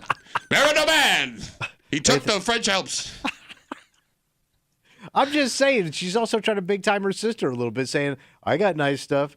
Look at you, man. No, but she didn't say that. Woman. He described her as materialistic. But he's describing what he sees. Oh, my God. He sees a woman who's trying to big time his sister, using him to be a big shot. But he also says that he thought he knew his wife better than anybody, and that might not be the case. Right. But he tried. The guy bought the jewelry. She didn't want it. She took it back. This woman's saying, she loves the jewelry. He literally says in that letter, I bought her the nice stuff. She don't want it. But again, maybe it wasn't like her style, or you know what I mean. Maybe we Just don't know roll your eyes. we don't know what kind of jewelry he was buying. Let me ask you a question. You roll your eyes. It's not the right jewelry. Would you want your wife to buy you shoes? No. Did you hear that giggle out of Carrie? No, you wouldn't. You like nice shoes, right? Yeah. Let's say she went out and got you nice shoes. Yeah, but her shoe idea, my shoe idea, completely different. Well, Nice, She made me give expensive up shoes, though. She made me give up shoes. She made me give up shoes. So she wants to spend like $1,000 on a fancy pair of shoes. She's Most gonna pick them out, though. expensive pair of shoes you've ever put on your feet. Would you take them back? No, of course you could. But you wouldn't wear them. Yes, I'd have to wear them. You lie. Why you lie? I would know. make fun of you so hard every time you wore them. Two bitch ass shoe wearing. You do that whenever what shoe I come Well, yeah, in because with. you wear stupid, ugly, weird ass shoes. Tommy, when a woman tells you she doesn't want jewelry, do you believe her? Of course not. They all want it. They do. I don't What know. woman doesn't want? Well, you don't want I nice think jewelry. I think that's a generational thing. Because I don't know like a lot of women that like that's what they want every time they get a gift. You do run out of options pretty fast. You get the earring, you get Yeah. the necklace, you get Thank the you. watch. Thank you. All right. And then you get rings. And we're done. Besides the wedding ring, there's other rings. Okay, yeah, but what is your wife? Don King? Like, how many rings can a woman wear at one time? No, but she might want to swap out jewelry for her outfits. Okay, but Right? You're saying women your age don't do that? I think like the trends of jewelry change so fast that they may have like one or two really nice things, but Right. everything else is like Junk. cheaper stuff. All right. the other problem with jewelry, if you do go the jewelry route and you don't surprise them with the jewelry, it feels like it means less. Right? Because you're sharing a bank account, most married couples. Yeah. If she's directly telling you what she wants, well, she could just go buy it herself. Yeah. But if you True. do the surprise thing, you run the risk of her returning it. Okay. There are ways around that, by the way. I know places like Man's Yeah. have wish lists that your spouse can go in and put together. So you at could put a bunch of stuff on there. yeah, like you have options directly from them. It's like a roadmap, and they won't know what they're actually Okay. getting. All right. So that's an intelligent move. Are guys smart enough to use that? Well, there's a tipperoo right there for you. Okay. Do women feel comfortable asking for the things they actually want I on those think, wish though, lists? Women feel comfortable asking. Here's what I would Ask worry all about. day, baby. Queen ask. Oh, your wife's queen ass? They're all queen Your wife- ask. so your I got a female dog. She queen ask. That dog's got more space in that house than I do. No, I was just asking a simple question. Your got wife, better shoes than I do. your wife asks you for things that Deflecting. you can't afford that you don't want to give her? I don't know. I don't know what goes on. What happened? Where'd you go all of a sudden? You were talking tough a second I'm ago. gonna put on my $1,000 shoes and run out of the house. I would say if you ask your wife to make a list like that, you A better wish be list. prepared to spend on that list because now Yeah. that's her That's expectation. a good Okay. point. You That's You a All can't really like good have her point. make this list and then not get something on the list. All right. So when there's no heat, look at your ring. Oh, shut up. Why? She stopped paying the heating bill in her house? All right, let's take a break. Right. This was the most shocking news I think any Bills fan, Yeah. no one would have imagined. And what's weird about it is there was a story similar to this involving this guy, in fact, multiple, that most Bills fans, I had never heard this, Yeah, Tommy. you follow this stuff pretty deep. Yes. We're going to get into what happened with Von Miller yesterday, the accusations that he's facing. And I think what makes this so shocking, Tommy, is the way that sports is today. Yeah. The access that we have, you feel like you know these guys. You do. And the information was out there. No, but here's the thing. What? Based on these allegations, if they're true, we didn't know Von Miller at all. Okay. And we'll get into it next to the break room. 96.5 WC.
These days, we're fans of pro athletes, not just for what they do on the field, but for what we think they are. Social media, TV, podcasts. They're celebrities. Yeah, Tommy, teams go out of their way to show off their players' personalities now. Yeah. It's way different than it used to be.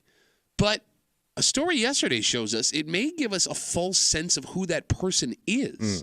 Because if these allegations are true from one of the biggest names on this Bills roster, it's nothing anyone in Western New York would have ever expected. Yeah. You're hanging out in the break room, Rochester's Classic Rock, 96.5, WCMF. We'll jump right into the story. Yesterday, Bills defensive end Von Miller was arrested, charged with assaulting his pregnant girlfriend and the mother of his children. The story broke yesterday right before lunch. The alleged incident happened in Dallas on Wednesday. And if you want the details, they're everywhere. I don't want to get into that right now. So Von Miller turned himself in yesterday evening, and he's facing a third-degree felony.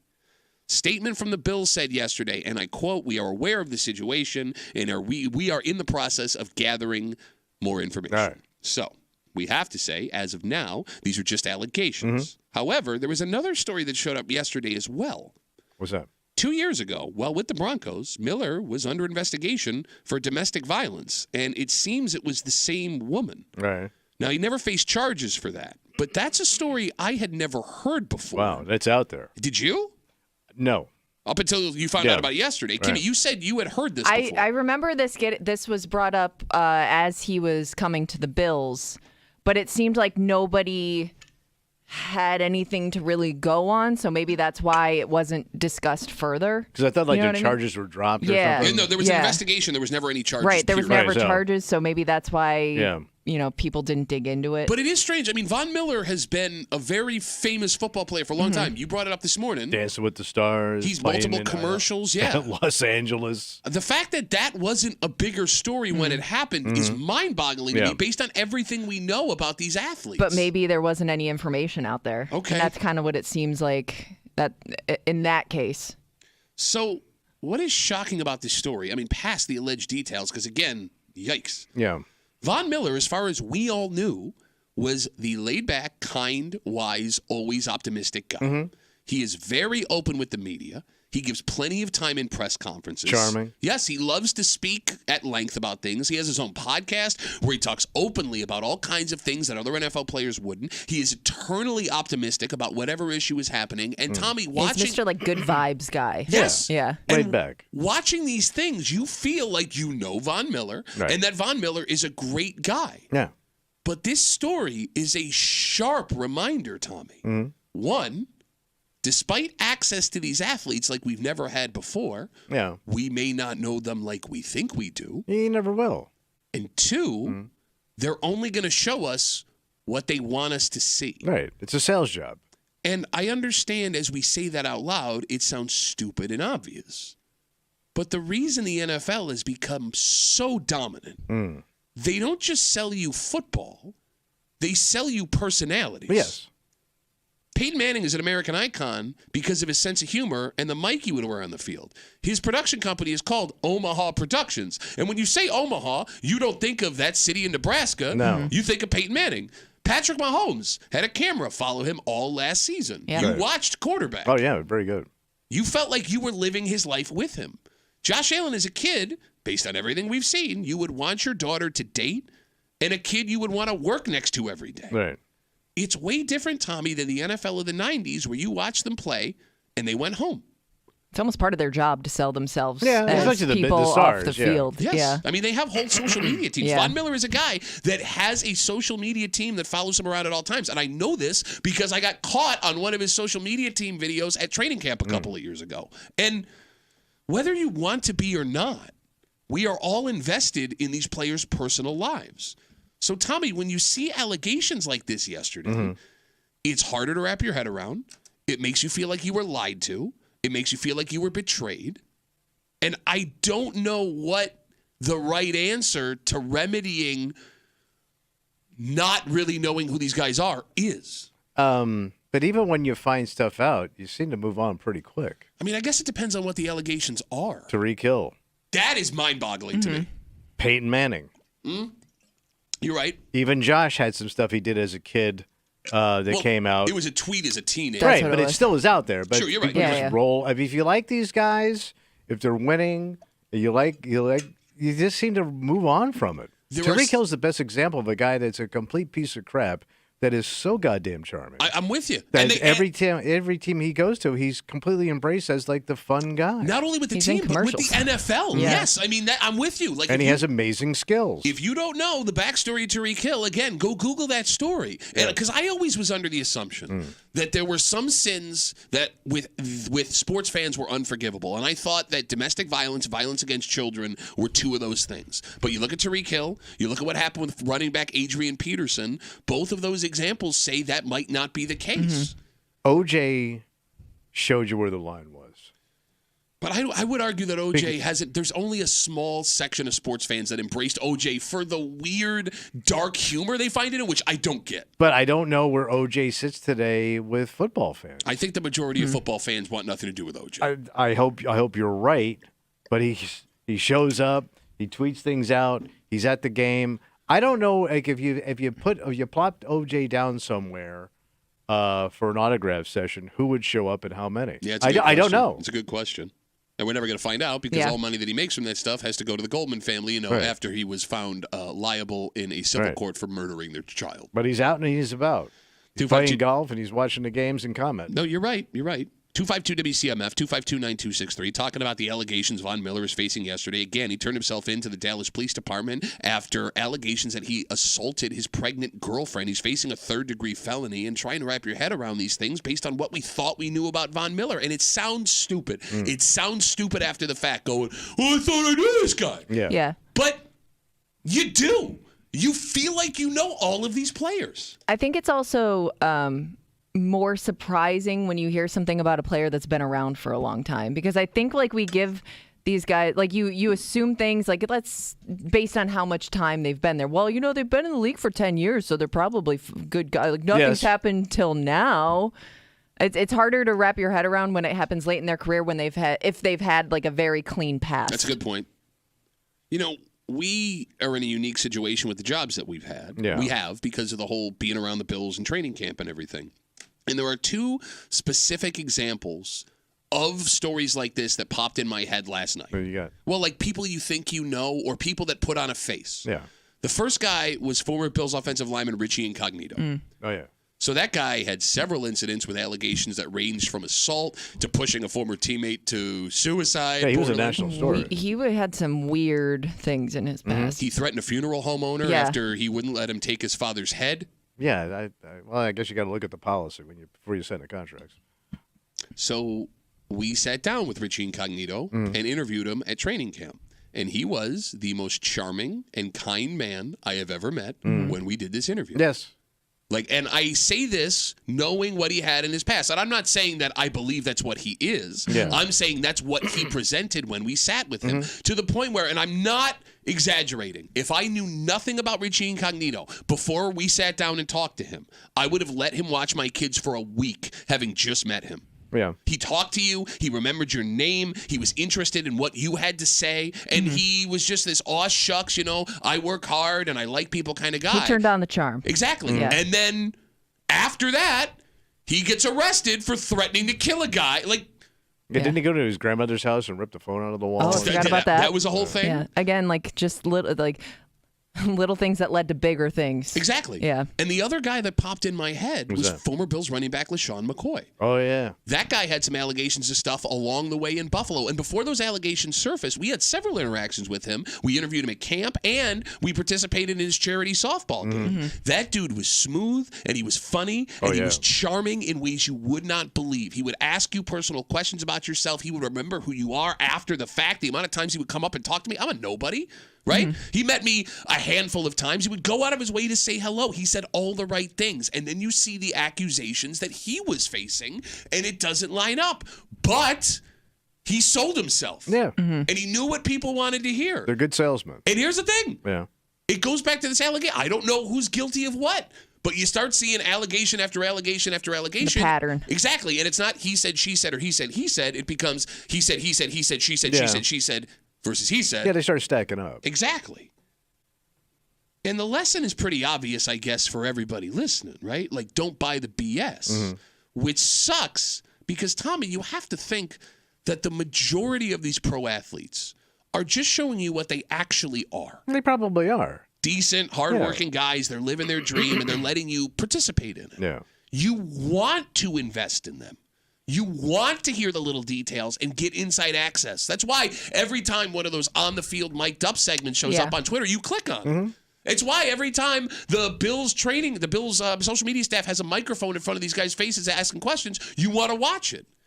But at the same time, Tommy, once in a while, it's going to bite you in the ass, man. Exactly. Because the odds are just going to be there. Somebody ain't good, or somebody's done bad. Yes. Or somebody has no self-control all the time. I mean, it's basic humanity. I was going to say that goes for any workplace, really. Like, you could be shocked by a coworker in the same way. Yeah. People put on different faces for different, places that they are. But and here's what's strange about that. You're right, Kimmy. You're absolutely right. But it feels like it's easier to write off someone that you knew personally than it is to write off somebody that you invested in as a fan. A celebrity. It's stupid. Because you're like on their team, their personal team. Yes. You're wearing, you love that person. Yes. Do you also get more upset, though, with the person you know personally, where you feel like you can write them off because you feel like you knew them better? Like a buddy, like somebody personally I know? That's what I'm saying. Like, I almost think I could write that person off because, like, hey, man, like, we were close. Like, what the hell? Let me put You it this tricked way. me. Let me put it this way. You're right. Maybe there's more of a personal. No, I don't think that's right either, because when you work with somebody that betrays the trust that you had in them, or you just see another side of them. Yeah. You didn't buy your coworker's jersey. No. You didn't talk to your coworkers around the water cooler about how great you think they are. I don't invest my Sunday in that guy. Exactly, but you do that different. with these athletes. Yeah, it's way different. And maybe that's where the feeling of betrayal comes from. And look, again, I'll go further than this. I understand that the feeling I have and the feeling you have and that all Bills fans have pales in comparison to what his girlfriend may have gone through. Sure. I'm not trying to compare those two things. But these people shouldn't matter in our lives. But they do. Yeah. And it's hard to look at it and turn it off. No, because it's entertainment. And it's the biggest entertainment in town. You know? Yeah. And I think going even a step further, when you make that personal investment in an athlete and these allegations shows up, it makes it that much harder to lose yourself in the games that they play. And I don't say that, again, to downplay what this woman may have gone through. I say that because it's inevitable that it happens again. Oh, yeah. Right? Like the Bills, based on what happens over the next couple of days, are going to have to make a decision about what happens in Kansas City. And frankly, I don't care. About whether he hits the field Exactly. or not? Yeah. Because he's facing allegations. Right. And based on that, he's innocent until proven guilty, right? But if he's on that field a week from Sunday, that's a serious issue for a lot of people. It is, but I also saw people on Twitter going, I hope this clears up before Kansas City. Yep. And there was people concerned about how is this going to play against the cap. I couldn't believe Like people that. just moved on to how does it affect me and my team? I know. And these are fans. I know. Well, no.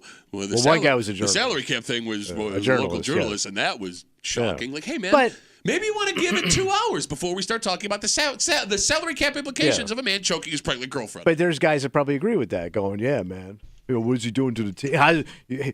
He should have thought about the team before this.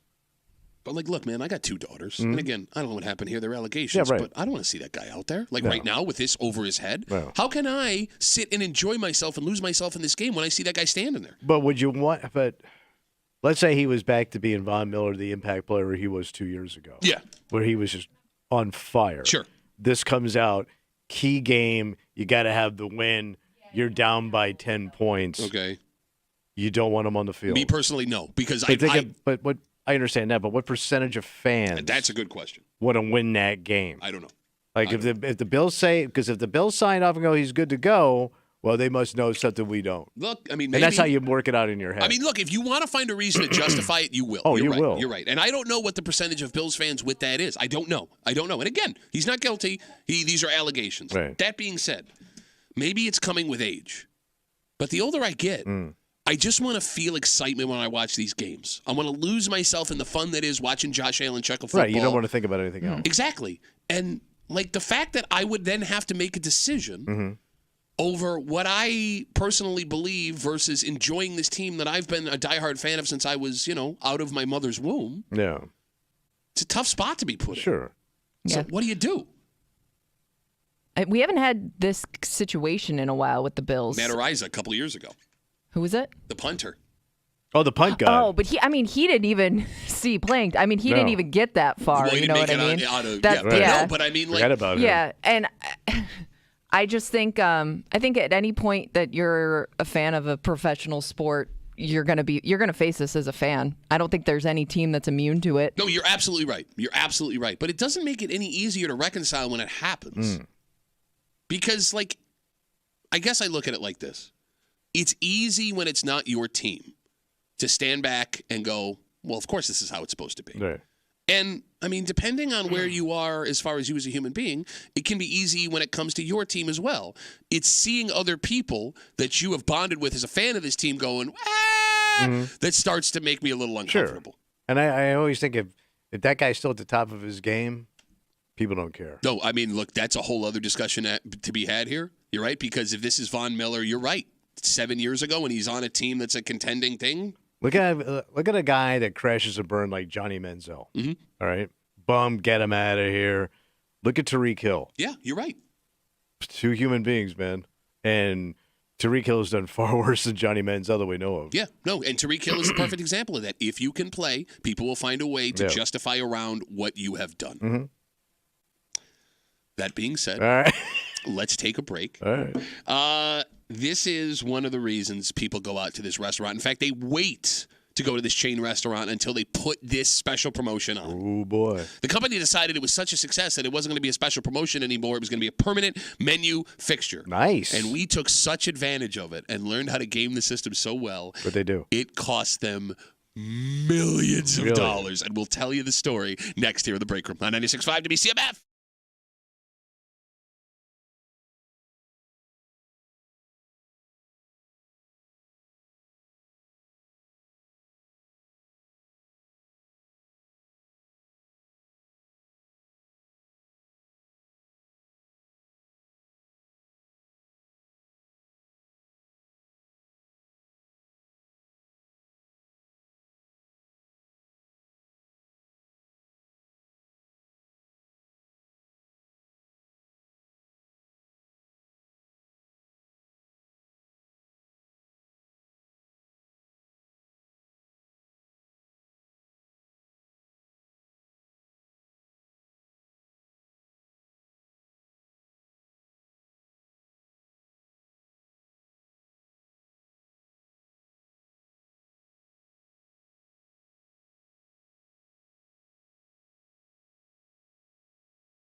when this promotion would show up at this restaurant, people would flock. Oh, really? It was so popular, in fact, that the restaurant decided, in order to get people in, we're going to do this full time. Damn. And in doing that, what happened? we ate so much that we cost them over $10 million. $10 million?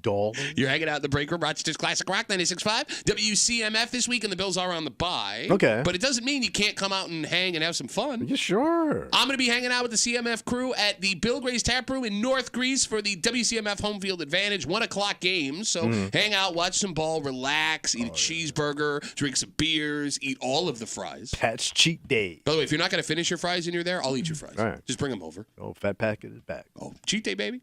Come on out, have fun. The North Greece Bill Gray's Tap Room. We'll see you there with the WCMF crew for the Home Field Advantage Sunday at 1 o'clock here with CMF. Tommy, if I were to ask you the best promotion that Red Lobster does, you would tell me? It's the shrimp. Endless shrimp, baby. Red Lobster, in an effort to get people back in the door again, decided they were going to make endless shrimp not just a seasonal thing. They were going to put it on the menu full time. Ooh. Yes. So here's the deal if you've never done it. You get to pick 2 types of shrimp, and you enjoy it nonstop for only $20. Which is insane. Yes. The company in June put it on the full menu. Okay. Damn. And it backfired in spectacular fashion. How could it not? In 1 quarter, Yeah. Red Lobster, due to the shrimp, lost $11 million. Holy smokes. Let me say that again. Yes. We ate so much shrimp.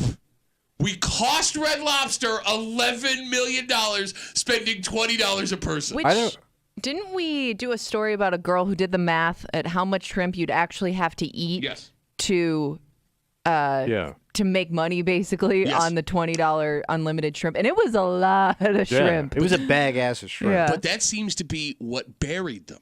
The key to the endless shrimp promo is knowing how to play the game the right way, because Red Lobster made money for years and years and years by slow playing your shrimp. Yeah. Right? They would take their time and keep feeding you biscuits so you'd get full, and then And you people get love those biscuits. cheese biscuits. Yeah. They're out of this world. But you get full, you get frustrated, you would end up leaving, and you wouldn't eat all of their shrimp. But, Right. Kimmy, like you said, the miracle of the internet tipped people off Yeah. on how to get the most shrimp everybody- possible. yeah. And you can get these shrimp any way you want, right? You just have to pick 2 types. You got Yeah. it. Yeah. so everybody's going to go the highest prepared shrimp, Yeah. which has got to be coconut shrimp, Yep, you got it. which is phenomenal. God, it is so good. It's the greatest invention of all time. But I think 3 of the dishes are pasta shrimp dishes, which again, it's carbs mixed with the shrimp, which is supposed to Right. fill you up. But if you just sit and eat nonstop You go coconut shrimp.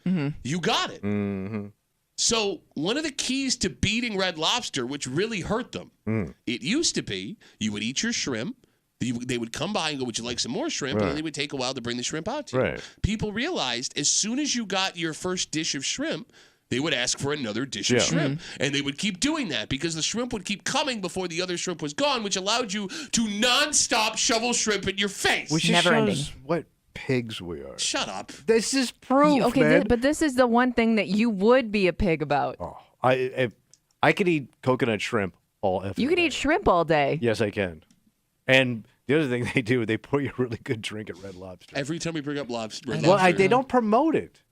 Yeah. Hey, come get drunk at Red Lobster. Not drunk, just a nice glow with your coconut shrimp. It is funny because when you used to have our holiday party here, the shrimp table would always be like right outside of our Oh, yeah. studio. And you, with a handful of shrimp, would stand there and judge how much shrimp somebody else Oh, took. Yeah, she's right. Even though you yourself goes, unlimited shrimp. You go shrimp first. If I'm at a party, I go shrimp. Then I work my way around the room. So even when I was a fat guy, always went shrimp first because you don't get it all the time. Well, but that's what makes I don't me have a bag of shrimp in my house like on demand. But that's what makes me angry about your last statement. What? Again, we're talking about Red Lobster. In the last quarter, they added the all-you-can-eat shrimp to their menu permanently. For $20, you could pick 2 ways your shrimp was coming and eat it all you can. People went in and ate so much shrimp that it cost the company $11 million just in the last quarter. You say people, it shows what pigs we are. Yes. You just said it yourself. Shrimp is a rare luxury. Yes, it is. Right? Seafood, man. Yes, absolutely. And it's the one seafood, unless you have an allergy, everybody seems to like. There's a way you will like it. Yes. Yeah. So that being said, if I rarely get it and it's expensive and I now have the opportunity to enjoy as much as I want of it for $20, why would I not take full advantage? Absolutely. No, because you call everyone pigs. I know. But there is, enough is enough. No, it's enough when I'm full. But it seems like this country never gets full. Oh, my God. We never reach full. Says Fatty McFat Magoo. Yes, and we haven't talked about it. Like, there's that. What's that pen you can stick your ass with right now? Ozempic, yeah. Right, and they say it suppresses your appetite. Yeah. You and I always ate all the way around our appetite. Mm-hmm. You ate past being full. Here's my appetite. I was laying down cones, going around my appetite, waving my ass through to more food, eat through the pain. I would eat until I fell asleep. So to his point, we had this conversation at the commercial break or before the show yesterday. Okay. I have my cheat day on Sunday to eat whatever I want. So I'll be reasonable for breakfast, small lunch, pretty good dinner. But there's a panic that sets in around 7 o'clock at night. You're running out of cheat day. Exactly. I know Monday I got to go back to eat my salads, and I want to eat all the good stuff possible. So every Sunday, it happens every Sunday, I will start looking for sweets. And there's always ice cream I keep in the freezer, and there's always some kind of candy. Gotta hit it. Yeah, some kind of muffins. And I will start eating all of this. And every Sunday, I will eat, not till I'm full, Kimmy, to the point where I'm ready to throw up. And that's what we are. And I know what I'm doing. And as I'm doing it, I'm going, you're an idiot. And I cannot stop myself from every single week. But here's the thing about like when it comes to like unlimited shrimp or unlimited breadsticks or unlimited whatever it is. At some point, I do want to limit myself because I went there to enjoy the meal. Okay. And I don't want to fill up to the point where I can't enjoy my meal because I'm too full on Shut up. What are you, normal? breadsticks. Shut up, normal person. Doesn't make Sure. sense. No? It's Red I mean, Lobster, I go there man. excited for the main course. But you're a Red Lobster. Yeah. Yeah. I mean, it's a nice chain restaurant. I'm not there for the heavy ambiance. I'm here to eat. No, but she's saying like No, if she but, goes like, to Olive Garden, yeah, she like, I wants have the a chicken parm, not the right. not the breadsticks. The thing on my mind is that main meal, and if I ruin it by eating too many breadsticks. There's something about bread, man. I'm a complete whore for bread. I mean, yeah, Those breadsticks. Oh, goddamn. Bread whore. Oh, yeah. How are we Total not bread selling whore. those T-shirts in the rock shop? whore for bread. Bread whore. So to wrap up the shrimp story at Red Lobster, again, we ate so much shrimp with the $20 all-you-can-eat shrimp deal that they put permanently on the menu. It cost them $11 million last quarter. The good news. Good news. Endless Shrimp is not leaving the menu, despite them losing all So their they're money. toning it down. It's going up in price. Oh. It'll now cost you $25 instead of Still, $20. I think you're doing it. What would I think you'd have to increase it by a minimum of $10 for people to stop taking advantage. I think I'm out on 25. You think? Well, it used to be $16. I remember when I was in high school, we would go get it for $16. Yeah. I mean, I had to scrounge for quarters, but we did it. I got you. But So fat chintz is out. 25 is. I don't think I can eat enough shrimp for $25. I You think could. people are still going to do it. Especially if it's that really, if it's scampi, or Scampi? I love me some scampi, or if it's coconut shrimp. I don't know, man. Coconut shrimp, maybe. The scampi, there's going to be pasta involved with Yeah, but it. you Yeah, need the butter I don't and think your that garlic. counts. Yeah, but the pasta, no, it does. That's one of the That's dishes one of they them. have. Oh. But the pasta in there is going to keep me from getting my $25 worth Yeah. of shrimp. Right. And look, I'm telling you, I can order the scampi dish for less than $25 and get full. Not worth it. All right. Coconut shrimp, however. Oh yeah, buddy. All right, let's take a break. Monroe County, it turns out, likes to drink. Oh really? What did we find out? We found out that we like to drink more than the average American does. Wait, we're up high on counties. All right, so there's good news and there's bad news. The good news is when it comes to around us, we're about average. Okay. The bad news is that means everyone around us really, really likes to drink. Damn. And we'll get into it next to the break room on 96.5 WC.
Here in Rochester, we like to drink.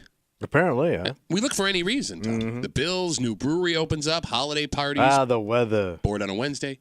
We like to drink so much that some new numbers that came across our desk are a little alarming. Really? That is, if the average person saw this as a problem. You're hanging out in the break room, Rochester's Classic Rock, 96.5. WCMF, you can get a couple of drinks when you go see Sebastian Maniscalco. Oh, yeah. Comedians coming to the Blue Cross Arena next year. Don't miss the It Ain't Right Tour, November 15th. So true. Tickets go on sale today, 10 a.m. at Ticketmaster.com. We will have tickets to give you in just a little while here in the break room on CMF. Monroe County What are they saying? has more excessive drinkers than other places in America on average. So nationwide, 18% of Americans report themselves as excessive drinkers. In Monroe County, that number is 22%. Hey, look at us. And look, that makes sense. We have a big-time alcohol culture here. You got the wine, the breweries, the craft distilleries. I mean, hell, Jenny's one of the biggest employers in the area. So the good news, Tommy. Good news. The counties around us are in the same boat. Ontario, Wayne, and Livingston County, they're at 21% compared to our 22%. Wyoming's at 22%. Genesee, bunch of drunks at 23%. But we're still significantly higher than the national average. Yeah. Okay. In this study, they define excessive drinking as Okay, I'm here. 4 or more drinks on one occasion for women, 5 or more drinks on one occasion for men. What are they calling an occasion? Yeah. Like while you're sitting in one time. All right, I'm gonna have drinks tonight. Yeah, you got it. So if I have 5 for me, excess Kimmy's 4. Yep. Oh, we're fine. They also define it as 8 or more drinks a week for women, 15 or more drinks a week for men. And I do want to be clear, Tommy, for you specifically, a drink is measured as, if you're drinking liquor, a shot. Yeah, a cup. That is A cup. a shot. Why do they make a cup? A measured shot. So if you're drinking a double, that is 2 drinks. Not really. No, it is by definition. That's not a southern pour. No, so. that's the southern pour. I go southern measurement. Southern pour gonna make you excessive. Yes, if you go by. But have you ever seen an ounce of liquor? Yeah, I know. Yes, It's like when they tell you pour. It's like having a 4-ounce steak. I have drank in Canada. I know what an. I won't drink in Canada. I won't drink. I won't. My ass. 252 WCMF.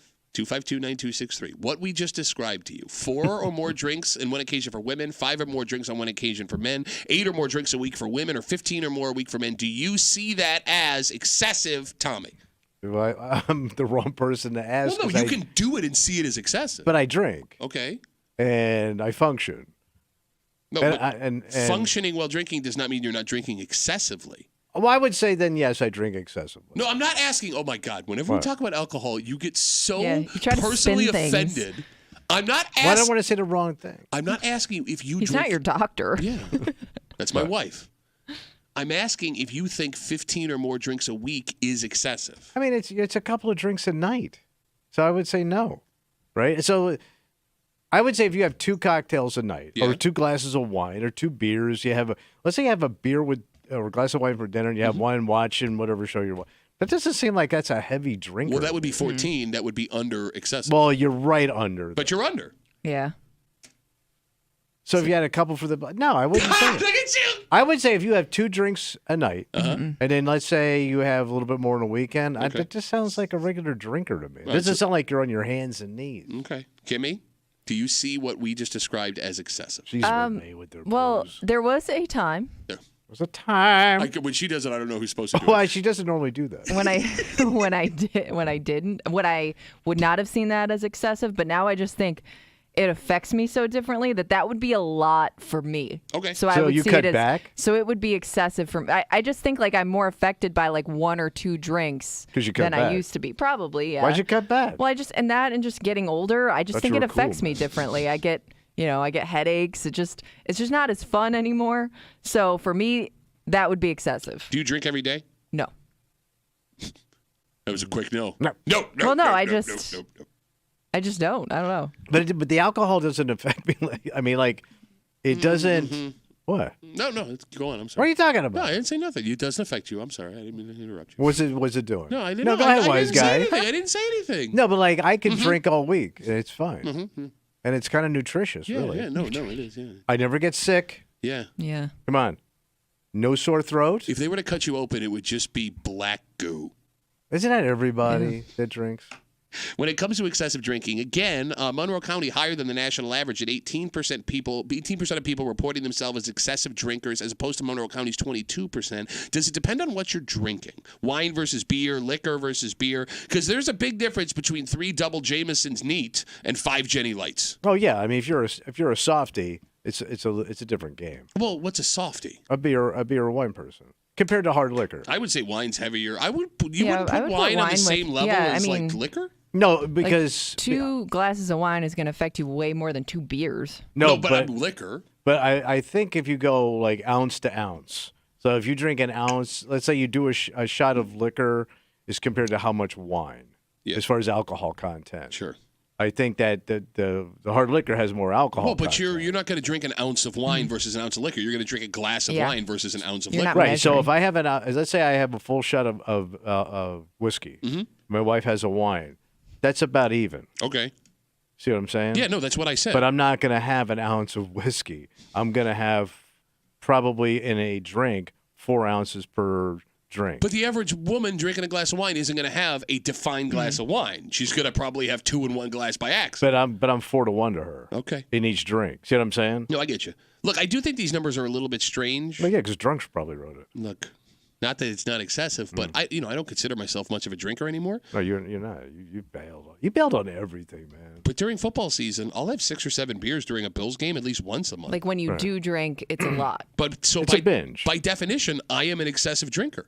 You're more of like an occasional binge drinker. No, but that makes me an That would be excessive an drinker. excessive drinker, That's though. like I barely drink, and by definition, I'm an excessive drinker. So I want to look at these numbers and go, "Pwah." But then again, the numbers exist for a reason. It's just weird how everybody who may be an excessive drinker, like you just did, like Kimmy just did, like I just did, finds a reason why. Well, I'm not actually an excessive drinker. I wouldn't put myself down as an excessive drinker. But it's also kind of therapeutic. Okay, again, you don't have to defend it. Yeah. We're talking about the numbers here, not whether or not it's okay for you to We're do not it. asking you why you do it. I'm not judging you. Nobody cares It's that like a you're medicine drunk. cabinet. Shut up, drunk. So here's where things get complicated What with happened this now? study. It's a self-reported study. Oh, so it's way off, man. Well, it depends. So All right. the numbers for Monroe County could be much higher if people are lying to make themselves feel better. They could also be lower if at some point this month people cut loose, had a good time once or twice, and reported that was them being excessive. Right. The numbers we don't have, however, and I think this would be the most interesting thing to find out, how this would break down by gender. Okay. Do you think more men, Kimmy, or women in our area are excessive drinkers? I mean, I know more men that have a couple beers a night Okay. than I do women that are drinking every night. Okay. Tommy, do you think more men or women are excessive drinkers? I think I'm going to say it's men, but women are coming way up with the wine culture. Okay, so the wine scene right now Is out of control. It's huge. Yeah. And it may not be all that crazy if we found out there were more women drinking excessively Oh, than men. yeah. Think about it this way, Kimmy, because you said you know guys that'll have a couple of drinks a night. Yeah. 15 beers a week could be hard for the average man to hit. Like, I don't know how many guys that are coming home every single night and having at minimum 2 beers. Okay. 8 glasses of wine in a week? That's one a night, plus a Saturday good time. Yeah. There are lots of women that just heard those numbers. So you're going through 2 to 3 bottles of wine a week. But, I mean, Kimmy, there are women that'll drink a glass of wine Yeah. a night just for the health benefits they read about, right? There are lots of women that just heard this and realize they fall under the umbrella of an excessive drinker, maybe more so than their husbands. Yeah. Probably so. And I do feel bad for the ladies here because, like, according to the numbers, again, the numbers that make you an excessive drinker, if you are a woman, you can have 8 drinks a week. 8 or more drinks a week for women is excessive. 15 or more drinks a week for men is excessive. You brought up you and your wife drinking together. I can have a beer a night, even 2 beers a night, and not have what is defined as a problem. If my wife has a glass of wine a night, she is an excessive drinker. Yes. It's not fair. I know. Like, I do feel bad for the ladies here. Because, like, Tom, you know this. When the alcohol comes out, is your wife just supposed to sit there and watch you have a drink? No, while what she fun is twiddles that? Yeah, well, she's Yeah. gonna, if you drink as a couple, Yeah. you're gonna go Yeah. Yeah. at least one drink. I will say this. You know you're a heavy drinker if you know how much alcohol is in your house right now.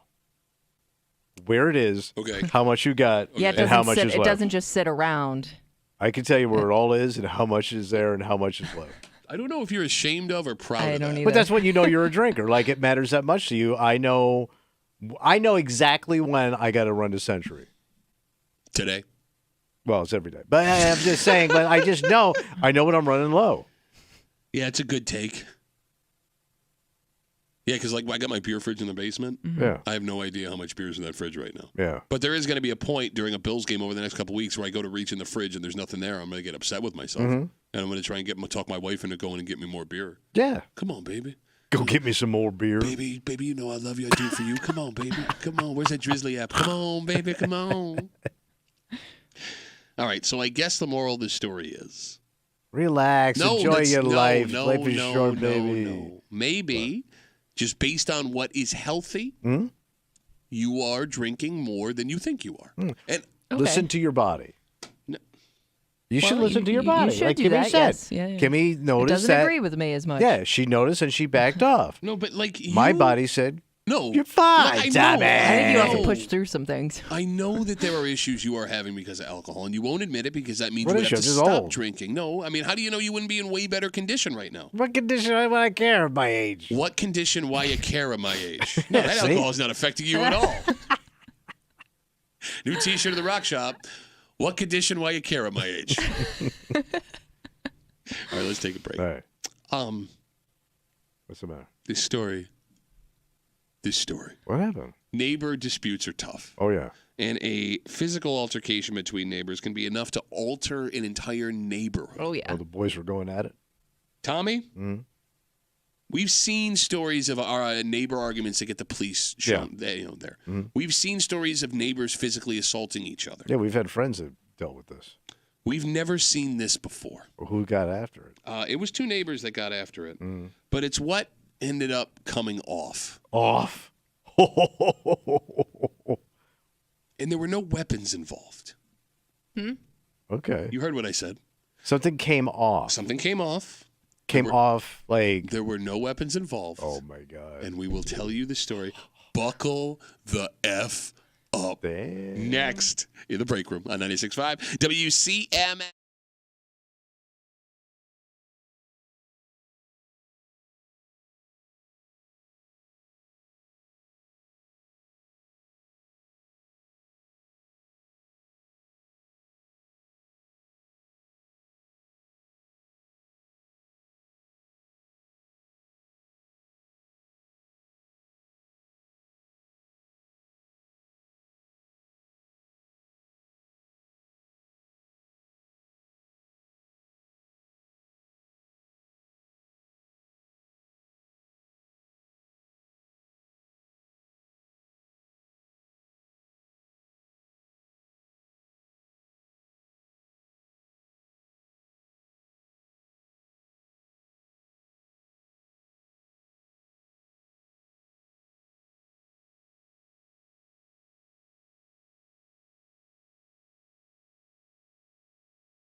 Neighbor disputes can get nasty. And entertaining.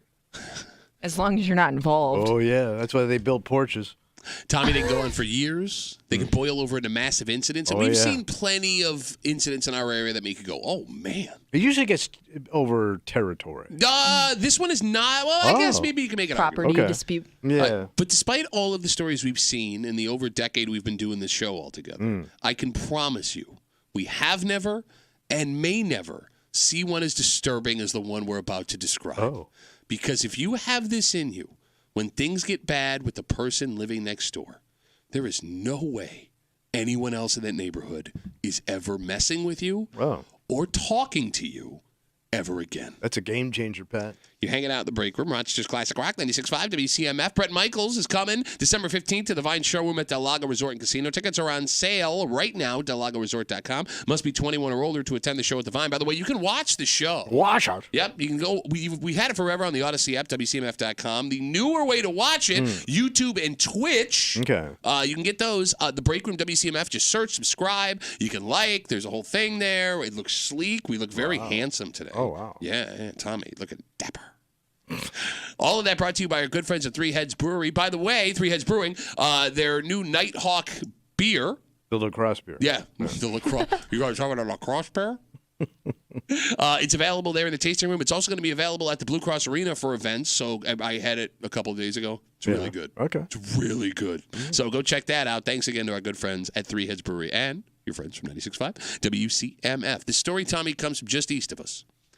On Tuesday morning, two neighbors got into a dispute over an incident involving their dogs. Oh. Apparently, the dogs started fighting in the backyard. Okay. We don't know what was said.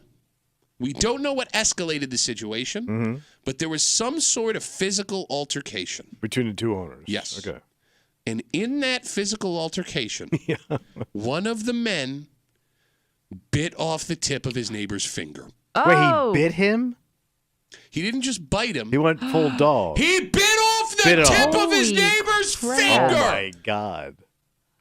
Like it was off. A dog. This is Thanks so to the disturbing. work of his teeth, he bit off Oh, my God. the tip of his finger. Oh, God. Anytime a bite shows up in general, Yes. it's shocking. But I cringe. mean, just, you lost part of your body.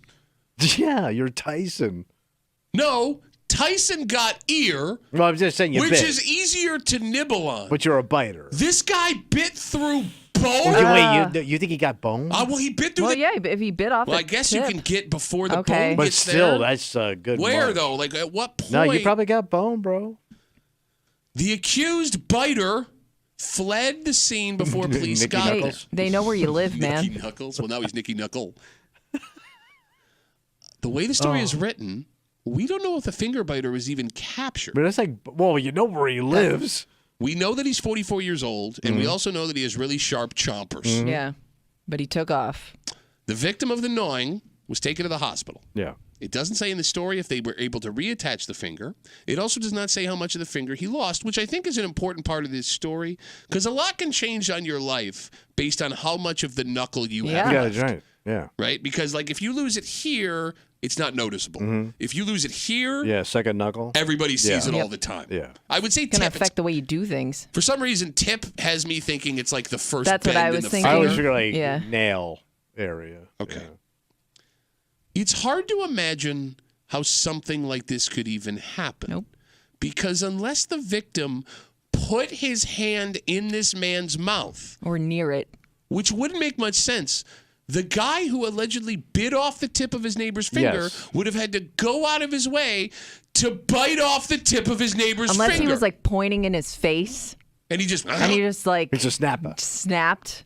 No, but that's even more It is. disturbing. It is. But I could see that. Like, Freaking get your turtle. finger out of my face. I'm going to bite it off. And Okay, then look, you look, have to follow through with your threat. You don't have to. You don't have to follow through. But it's so goddamn barbaric. I just don't know how else the hand would be near the face. All right, so let's break this down. The phone number is 252-WCMF, 252-9263. Okay, I'm not okay. Unless you're like wrestling them to the ground. So that's just it. That's the image I had in my head. Okay. And it doesn't make it okay, but it makes more sense if you're wrestling around, all of a sudden there's like a finger near your mouth and you're...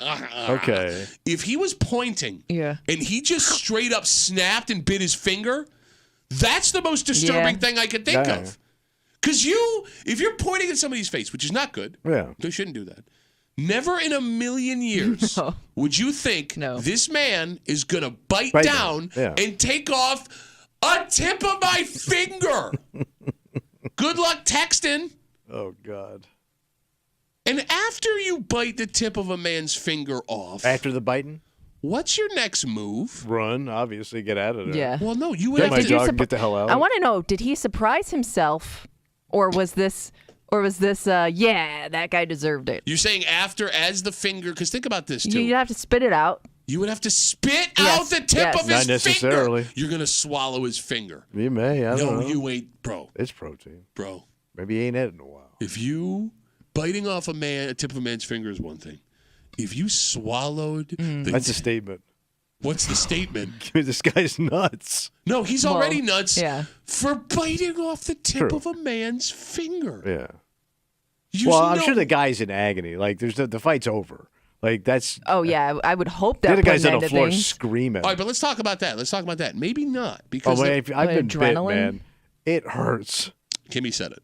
Like your adrenaline's going that maybe it hurt in the moment, but you're still fighting, so you don't notice it right away. So we've seen stories of people that roll around, they get into fights, they get stabbed, and they don't realize it. People that just are bleeding everywhere. Yeah, people that are running away from a scary situation, they've been shot and they don't realize it until moments after. It's possible that this guy had the tip of his finger bit off, depending on how it all went down, if the allegations are true, and had no idea until he pointed at him, and all of a sudden the tip of his finger's gone. Yeah, then your hand's throbbing. So you think what? I don't know. But it's like a bad 80s action movie. This is something like Jean-Claude Van Damme would do to some Russian spy in some back room to get out of an interrogation. But it's also something you would think somebody would do in desperation to save their life. You'd hope so. Not a squabble over a couple of pooches wrestling in the backyard. So then in that way, maybe somebody was in a headlock or something. Exactly. That's, okay. Yeah. You started to feel trying to get out of it. Yeah, but you would think that would have been included in the story. Yeah. Although we would, if the person hasn't been found yet, the alleged finger biter, we would only have the victim of the finger biter side of the story. How do you not have this guy? I don't know. I mean, look, they may. It's a neighborhood fight. I'm also guessing, though, if you bite off the tip of a guy's finger and flee, maybe you ain't going home. No, but there's an old lady there, a kid. You ain't got him. And by the way, we don't know this We guy have could no live idea. alone. Is it out of the question, Tommy, that a man who allegedly bit off the tip of his neighbor's finger is living by himself in that house? He could be a lonely guy. Yeah. Imagine being a neighbor on the outside of that incident. You got to live next to these two guys. Yeah, it happens. I had it in my neighborhood. I've had friends where they've had it in their neighborhood. Do you take the finger biter side to keep the peace? Oh, hell yeah, man. I ain't messing with that dude. Even though he's a finger biter? Well, no, but you can't take the finger biter's side. I am taking that side. I'm getting a bunch of treats to keep handy. And bad, we shouldn't say that right now. What's that? Well, that guy that got bit would be very offended by that. Oh, okay. Handy. Look at this, man. Look at this. I ain't messing with that biter. Well, no, I ain't messing with him, but I ain't siding with him. No, but I'm going to be nice. I'm going to play nice. I'm just avoiding him. You avoid it. And I'm but, wearing gloves at all times. But let's say you're coming out of the house and bite boys across the street. Bite boy. And everything's cooled down now. We chill. And he just gives you, hey, Pat, what's going on, buddy? I'm pretending okay, first of all, I'm never leaving my house without headphones on ever again. So I don't have to have that interaction. You made eye contact. He gives you the hand wave. Casual wave. I act like I'm looking past him at something. Oh, is that an eagle over there? And I get No, my I'm car waving. really fast. No, I want no part of finger biter. No, I think that it's fair, because I agree with you. You got to keep your peace with your neighbors most of the time. I think that it's fair if your neighbor bites off a piece of another neighbor's finger that you don't have to talk to him anymore. I mean, you may have to live with that guy for another 20, 30 years. Yeah, silence. You're one of these guys that's never moving. Yeah, no, I'm not leaving. Yeah, you got to anchor in. You got to make friends with that guy. I ain't making friends with him. No, he's a finger biter.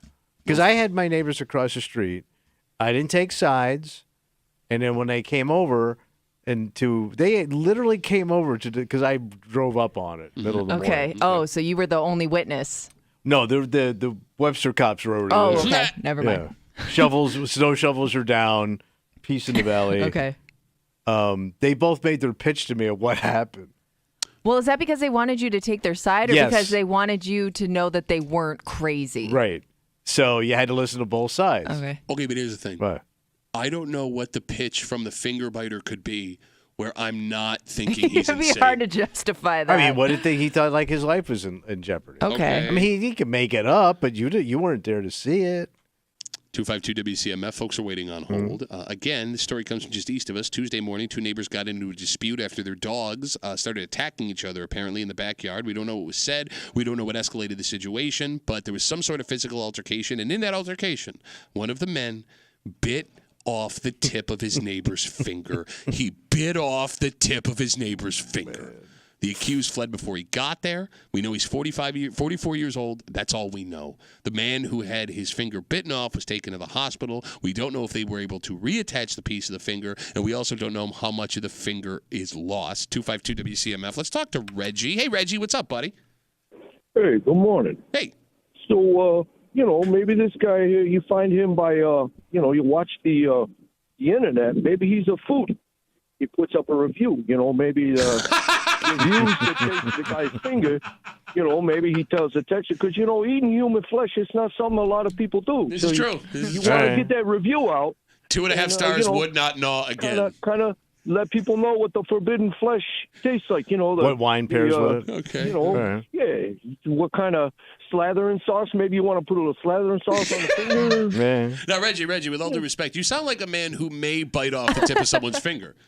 I'm not going to say, I am a foodie. I do enjoy eating this type of food. Me and my wife Adrian, we go out. Maybe we have, calamari, a little tripe. Okay. Maybe eyelids over some on a saltine cracker. I'm gonna let you go, Reggie, before you blow the bit. But thank you for the call. I appreciate it. Would you ask him what the finger tasted like? No. What if No. it tasted delicious? I don't think so, because think of how filthy people's hands are. Especially out in the backyard with the dog. Yeah, and you're in a heated moment. You're not tasting anything. No, but I'm thinking the bacteria on a hand. Yeah. Oh, God. But people eat tripe. People eat like beef tartare. What's the difference? Who got more bacteria, the finger biter or the person who got their finger bit? Oh. Because mouths are dirty. Oh, yeah. So I would say probably it's going to be the guy that got his finger bit got all that mouth bacteria. Well, no, but the other guy got all the dude's blood in his mouth. No, but what I'm saying is we found out. No, we didn't. That through medical research. Never did this. In your that head. The mouth has more filth than your butt. That is not true. Area. You decided that was a thing that one day, and you just keep saying it, and that's They not say true. the human bite is worse than most venomous snakes. No, they don't. You can die from a venomous snake bite. You could die if you don't will treat a not human die. bite. Yeah, okay. If you get bit by somebody, you've got about 30 minutes to get to the hospital, or somebody needs to pee on. No, all right, let's leave your fantasies out of this. Look, man, if you get bit by a vampire, that's a good policy. That's not what you say. That's double bad, man. 252 Unless they're WCMF. southern vampires because they're Christian. 252 WCMF. Let's talk to Scott. Hey, Scotty, what's going on, buddy? Hey, so I think this guy might have been a Marine. I've been in a fight with a couple of them. They tend to bite fingers. But I'm wondering if it's worse. Who's the worst guy to get in a fight with, finger biter guy or head butter guy? Okay, head butter guy sucks. I hate head butter guy. Not as gross, though. Yeah, I'm not going to lose a tip of my finger, Scott. A finger. Yeah, think about that. There is no self-defense course for biter. Like if somebody's biting you. How much of a leap is it for head butter guy to turn into finger biter guy? No, I think like you're one or the other. Yeah, I feel like you got one really sick move in you, and you don't vary from that move. Right. I don't know if you're gonna go to the leap of head butter guy.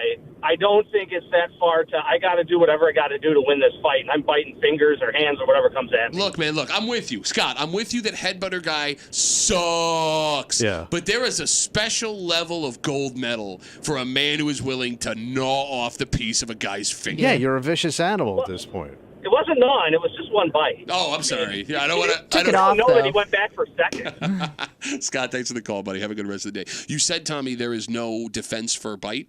Well, do they have when they teach self-defense courses for people? Yeah. Yes. Do they ever go with, hey, what if this guy they starts do. biting They do. you? Yes. You feed the bite. Yeah, she's right. You push it into their mouth. That unclenches the jaw. If you Yeah. try and pull, it clenches the jaw. Wait, down I hard. shove my finger deeper into the guy's Yeah. mouth? Yes, because it releases the bite. What if that don't work? Well, then what if you're- this dude's don't got pull no away. gag? What if he's a sword swallower? No, look, it's possible. Wait, your mom was there? It's possible that's Feed the what bite. cost the guy the tip of his finger is he tried to pull and the guy bit down and it took it off. Oh, God.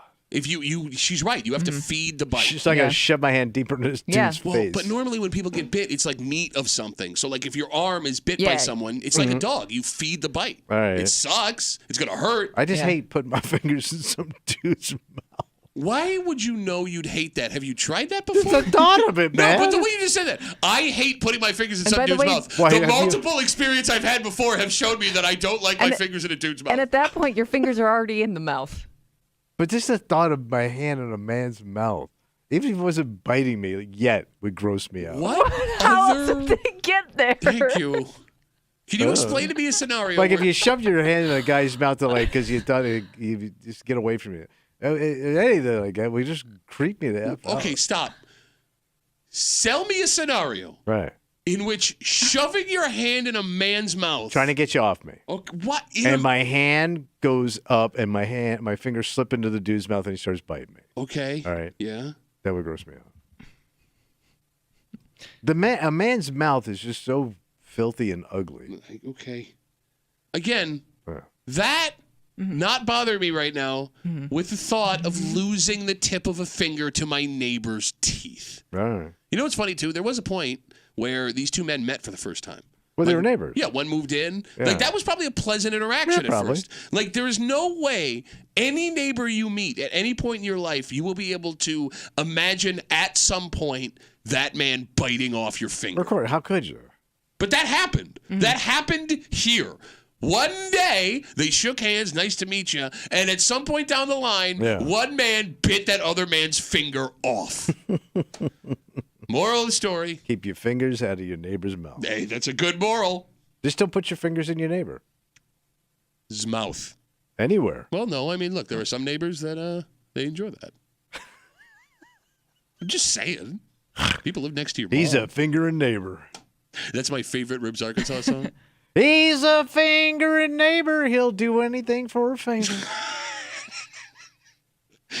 Tommy, I want you to think in your head what a good date should cost. Okay. Kimmy, I want you to do the same thing. But it's got to put a smile on her face. Yeah, a good date. Good but date. is this first date, wife just says date? Just says date. Good date. All right. Now, because I have the number in front of us, what the average American believes now a good date should cost. And I am interested to see, because you say you're king class. You know how to do things right. And she's queen chintz. We'll find out. Next to the break room, 96.5 WCMF.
You want to impress a lady? Yeah, buddy. There are those who believe you need to spend money.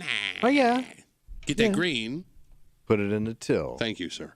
And that goes for first dates, married dates, all kinds of dates. We have in front of us the average number Americans believe a good date should cost now.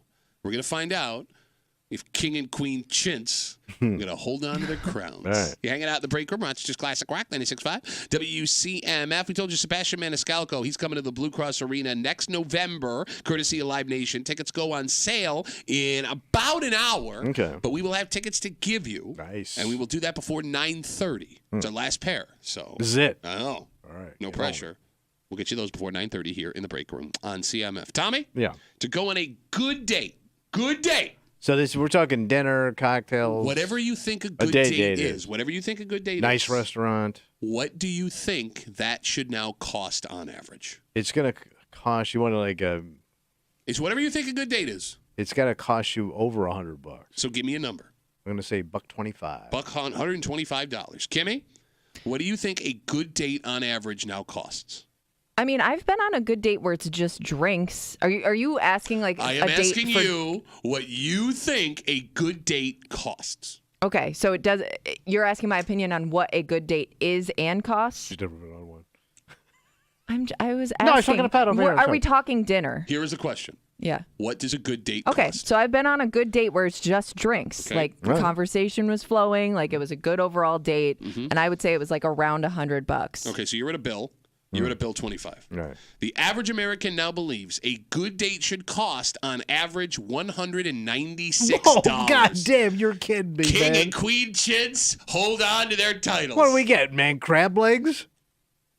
Where we going? Well, if you went to Red Lobster, you get all you can eat shrimp and not spend nearly that money.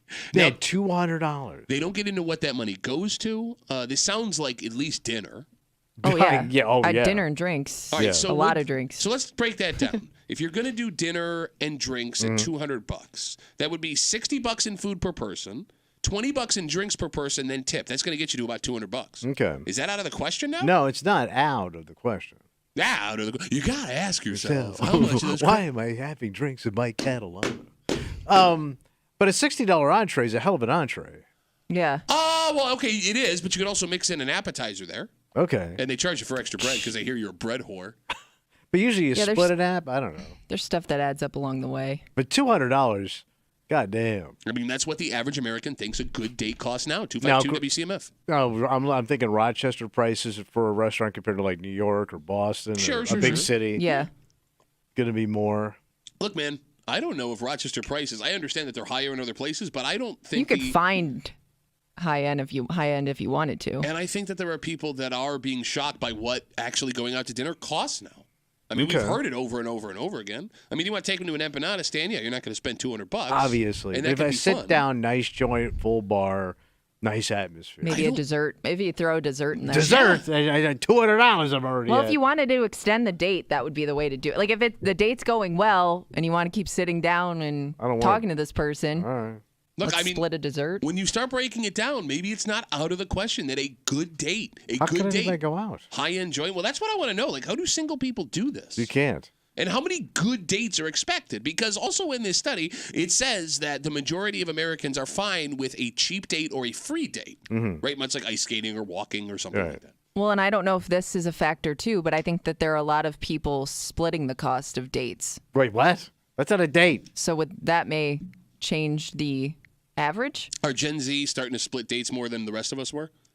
I feel like I've never split a date. Bro, that in my is life. weak. That is a weak ass no knob move. I know women that have gone on first dates and they feel funny having them pay, so they'll split it, even if the person insists. Think about how social structures changed, right? I mean, for kids that are getting younger, right? I mean, women are, they have more power financially, And I think socially. they're- Why are they Well, giving here's the that? thing. They're giving up the. But here's they're the giving thing. up their power. They Because- especially for want to power. split it if they're not feeling the date. Bingo. Oh, okay, that's You know what I mean? Like they know there's not a second one coming, so let's Right. split this so I don't feel like Cut your obligated. losses. Yeah. You just said it, Tommy. If you paid for dinner, you have an expectation. So if that person knows you have an expectation, I ain't letting you pay for nothing. Yeah, but she can also dangle that expectation in front of me. Get me to do whatever she wants. Okay. Like you got me. Yeah, but then you'd be, what the hell? Well, yeah, I thought you were going to like touch my penis. They don't care. They'll leave you high and We're dry. gonna turn this into a He-Man Women's Haters No, Club. but I'm not. Well, I'm going to spend $125 on you. Going to be a good date. But why would you give up a free meal? 2 dozen wings, $125. Like, we're buying your drinks, we're buying your food. Don't give that up. Maybe they want that power. Why you bitch about it though? If nothing else, I mean, Bitching, where am I going? Let him bitch all he wants. You can run his mouth. You wouldn't I don't take know a whose woman side out. you're on. How many dates are you going on where you're paying for everything and nothing happens that you wanted? No, I mean, you would cut loose after a couple. But if she kept dangling, I don't know how far I'd go. But then she, but she doesn't want to keep dangling. Yes. That's I understand. She'd have to keep that. spending time with you. Much rather pay for my sandwich. Okay, just split, I guess. 252 WCMF 252-9263. The average American now believes a good date should cost $196. Tommy was in at $125. Kimmy was like, "Oh, it's a good date." Wait. Well, I didn't know if What's you a date meant now? dinner and drinks, if that was the standard. It just says date. Okay. 252 WCMF. Let's talk to Jeremy. Hey, Jeremy, what's up, buddy? You know, I'm more fascinated by where these surveys come from as opposed to what's contained in them. Did you see who took this survey? I did not, and you always do this to me, and it makes me feel like a bad fake journalist. Right. No, I mean, you're just reading the headlines. It was conducted by Lilo, a sex toy company, and they took 2,000 of their subscribers and asked them this question. And it had more to do with the cost of a date and Batteries. on special occasions and people getting pissed off if they're not spending a lot of money on a birthday or anniversary. Oh. I just find this fascinating that I don't know how this ends up like on your radar to talk about, but I don't think it's really a cross section of America. You know, I don't know. I mean, I haven't been on many dates in my entire life because I was married for a long time, and you know, so I sort of agree with Kimmy. I mean, I bet you could go to Bill Gray's or something and spend $40 and have a smash of a time as opposed to trying to put in a bunch of work and buying drinks and lobster and this Well, and that. Pat will be there Sunday at 1 Yeah, bring your o'clock. first dates. Come out with your date. Get a world's greatest cheeseburger. By the way, I love how you said smash of a time. When did you become British? British Jeremy. Smash of a time.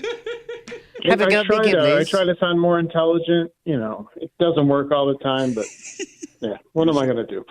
All right, so Jeremy, you say cheaper date the better. I've seen you out with a lady before. Look, Cheap I it mean, out. Yeah, I mean, it didn't look like you were having an expensive time that evening, and you look like you were having a blast. Yeah, it's because it was free. I mean, I'm not saying cheaper. I'm saying it's all about the time that you're having as opposed to the money you're spending, right? Well, I mean, look, I will say this. I do think early on, women are looking for some kind of vibe as to what kind of person spark. you are. Yeah. Well, no, not a little pop. spark. No. We talked about this the other day on the show. Like, what a guy is an adult when, and Kim, and one of the women that called up said, like, when they go to a restaurant, they know what they're doing. If Yeah. I take you to a nice restaurant and I know how to speak, I know how to order, I know what things are that maybe are unique. I mean, Jeremy, that would be a turn on for women who don't normally get that, right? Little I don't know. refined. Little refinement. I guess, but so the alternative is, let's say that you met your wife this week and took her out on a date, and you were, trying to spend as much money as possible to impress her. Yeah. I mean, she's got twice or three times the income you already have. So spending money on her, it's not going to matter, right? Because it's just money for things that she already has and can already buy. So will you be impressing? That's a good question, Jeremy. It's a good I know, question. I'm loaded with them.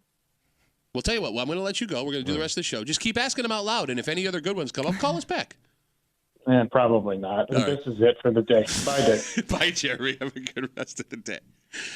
I mean, that's actually a good question for grown-ass people, All right. Because you were a single man, and you made no money doing radio. No. So, like, there's a good chance that a lot of the women you were dating were making more money than you. Yeah. You're living in your wife's house right now. Are you going to impress those women as a grown-ass person dating by spending a lot of money on them? Well, I mean, you got to spend enough to make it look like you've got something. You're going. trying. I You mean, want to you look gotta- like you put effort in, right? Yeah. Yeah. I don't know. Warren Buffett goes to Dairy Queen and has ice cream with Paul McCartney. Yeah, I don't see him with a lot of chicks though. Well, have you seen Paul McCartney lately? He kind of looks like your grandma. All right, he kind of does. But I'm thinking like if Do you I'm think going Warren out, Buffett and Paul McCartney are having sex with each other? I mean, Did he let him in? How did we get here? I wouldn't be shocked Okay. because I found out over the years like guys that were you wouldn't think hooked up with other dudes. Yeah. You this- told me about one that blew me away. You talk about Richard Pryor and Marlon Brando? You got it. Like Not only was I shocked to think that they were like that, Uh-huh. because just by their charismas and what they had, they sold themselves. I wouldn't put those two guys together just hanging out. Yeah, that's fair. You know what I'm saying? All of that is fair. Yeah.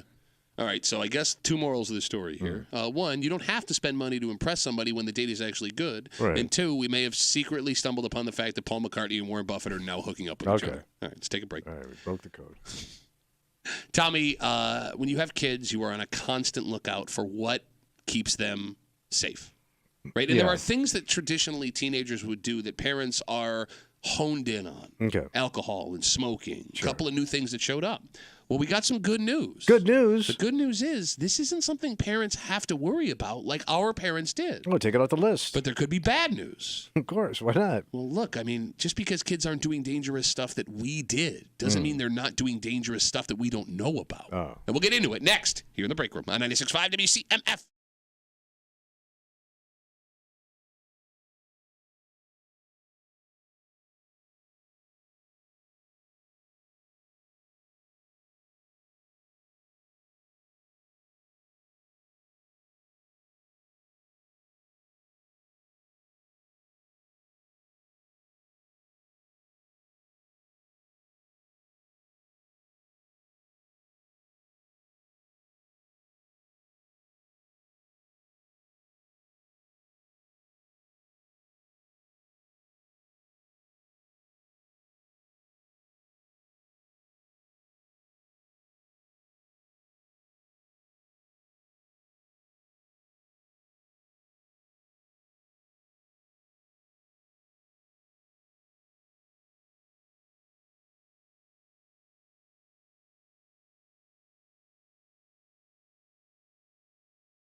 The story we're about to tell you is great news. Oh, good. Kids are healthier. They're avoiding pointless danger.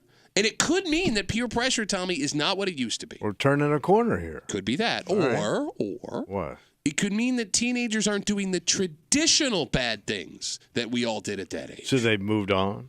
Well, if kids aren't doing the standard dangerous stuff anymore, what the hell else, Tommy, could they be doing? Ooh.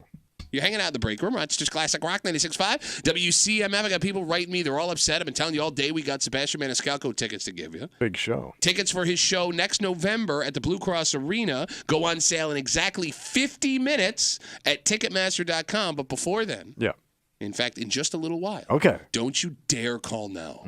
You sons of bitches. Do not call now. All right. We will get you tickets. Our final pair to see comedian Sebastian Maniscalco. Just a little while. Oh, my God, I see you. Here in the break room on CMF. Vaping and e-cigarette usage amongst teens, Tommy, has plummeted. Okay. Since 2018, it's down 32%, which is a big deal, Tommy, because you remember every news story in 2018 was about how every kid was vaping and they were smoking heroin out of it. All right, so that's down. That's good. That's good. Add to that, teen cigarette smoking is almost completely gone. But nobody smokes anymore. No teenagers are smoking anymore. Well, in New York, they can't even buy those. Yeah, I think but it never stopped access this to it. before. Well, I mean, when you have an 18-year-old friend that can buy you a pack, that's one thing. 21. If you have a 15-year-old with a 21-year-old friend, you're either a stand-up comic or. Add to that, teen drinking is way down. What the hell are you doing? You ready for this? Listen to this number. You ready? In 1981, one half of teens said they had at least one alcoholic drink per month. Right now, that's at 32%. So that's been almost cut in half. All right. It's the lowest it's been in almost 3 decades. So where are they having their fun? Well, that's or are they just just it. going lame? That's just it. Like, it's hard to know which teenagers are cool now that all this stuff's You gone. couldn't. So, Tommy, there are 2 ways to look at this. Right. And the phone number is 252-WCMF. Either this is the generation that is smarter about bad habits, right? Like the work that adults did to educate is finally catching. All right. They have more information instantly with their phones and Google. Okay. There is less pressure from friends and adults they admire, and that is a possibility. It's also a possibility. What's that? The kids are doing other risky, dangerous things, and we old-ass bitches don't know what they are. But they would start showing up if they're risky. Where would you have because, seen it? Emergency rooms, and worse. Because if they're risky, it would be sex. How many kids? No, sex is way down too amongst teenagers. What about like just marijuana, pot? But that would fall into the vice category. Well, no, I mean, it talked about cigarette smoking specifically. It didn't talk about marijuana. It could be marijuana. All right. It could be. Or other kind of it's like psychedelics or I know mushrooms has been a topic of conversation in some states.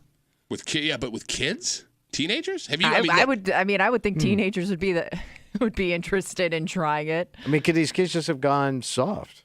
Or are They're not interested in this stuff. Okay, too busy on their phones and the video games? Get up and start doing drugs.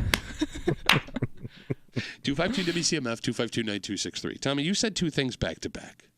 You said that these kids have gone soft. No, maybe. Soft. And then Yeah. what did you say after that? They gone soft and lame? I don't know. No, you said something like that was like nice, that they've gotten away from bad habits. Yeah. Yeah. No, that's what it is. Why is it soft if these kids aren't smoking, drinking? They're not having any fun. No, but they may be having fun, just not the fun that we had. Not traditional. Which is called not fun. Okay. Well, I don't know. Come on, man. Is that all You you ain't got? having no That's fun. all you got. Hold on, wait. To rebuttal your point, come on, man. There was a lot of fun. Listen, there's something to be said. Why do you rub your face? Because you're an idiot, that's why. Yeah, have you heard what the idiot think I'm going to say? I know it's going to be idiotic. What am I going to say? Ooh, I'm an idiot. No, what am I going to say? Go on. There is something fun about sneaking around, having fun behind your But parents' maybe, back. but Like his the point most- is maybe they're sneaking around doing something that we're not aware of. What the hell is it? Oh, my God. I love Licking toads? Don't Maybe. lick toads, kids.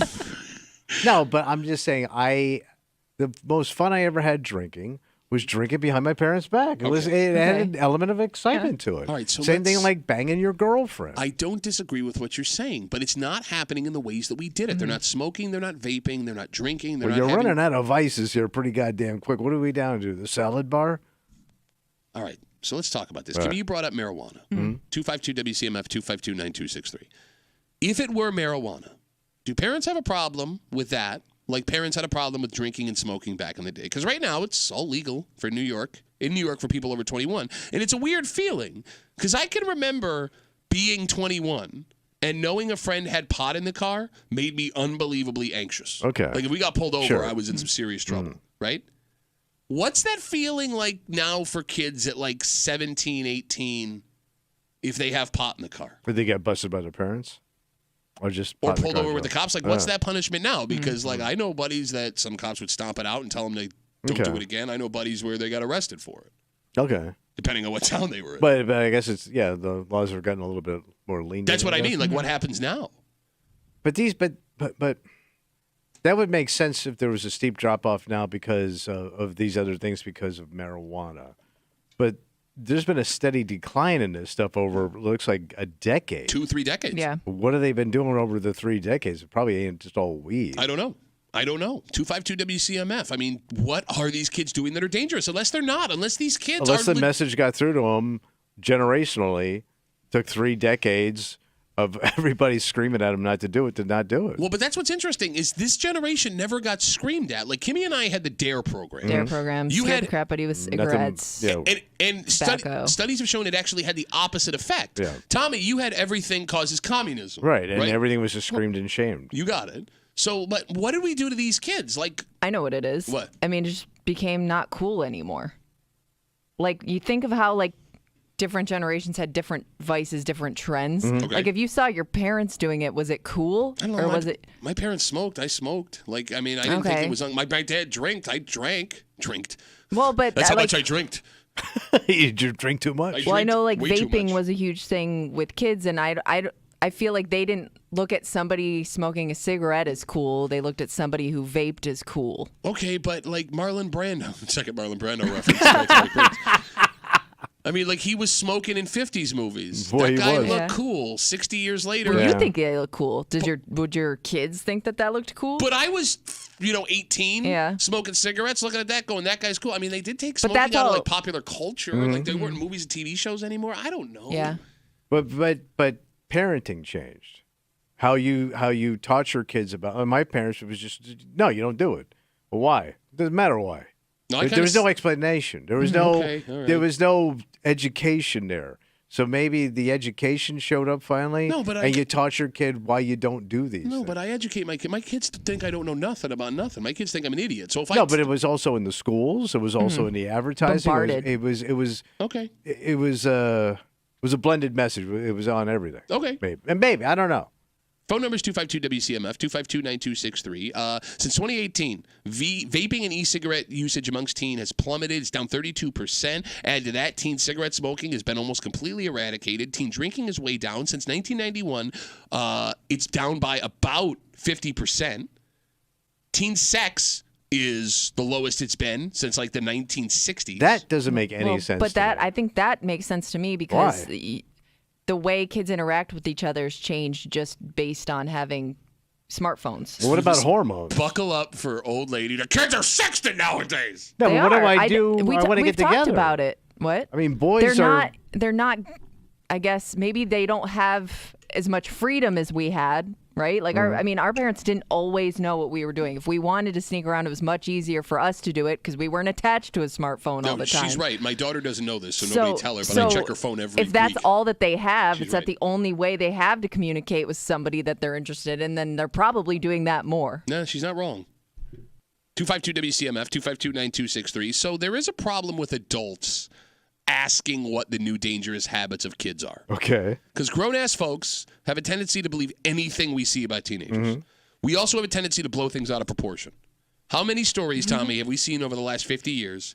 Kids getting hooked on fill-in-the-blank stupid substance that you never, ever saw a kid actually do. Yes. I mean, hell, in the last 2 years, we've had 10 people call and write the show about 10 different schools in our area that had litter boxes in bathrooms. Yes. That was a lie that a local radio host fell for, and he got promoted after he fell for it. None of it was true. right. None of it was true. And how many of these scared things actually give kids ideas because they had never heard of it until somebody Right. brought it up? I guess to your point, Tommy, the only way to figure this out is to actually talk to your kid. But there's problems with that, too. Yeah, because you're just gonna get a lie. Exactly. You're relying on your kid to be honest with you. And you also may have your kids sharing rumors they heard about what other kids are doing. And I can attest, having a 13-year-old daughter, that kid loves to tell me rumors that in no way could have actually happened. If I took everything my oldest daughter told me at face value, I would look like an idiot all the time, way more than I do now. I'm dying to know if they're doing something, what the hell it is, because I can't wrap my head around it. Well, you want to try it? No, because I'm running out of things that would be fun to do behind your parents' back.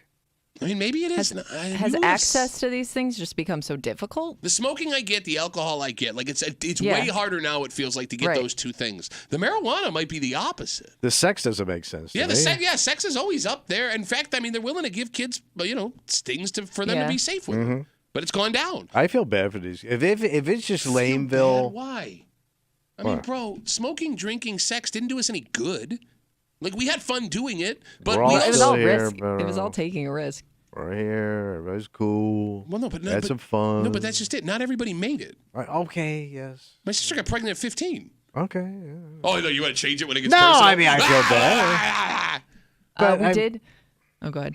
What are you doing in your rooms, man? We did get a tweet from somebody mentioning the ease of pornography. Oh, that's a good one. We've seen several studies that have shown that so the boys are now rubbing one out. Well, both teenage boys and girls have had their image of sex is warped by what they're watching in pornography. They think it's real. Okay. I know grown men that think it's real. So do you think teen kids watching porn is way up? Yeah, the access to it. Think about it.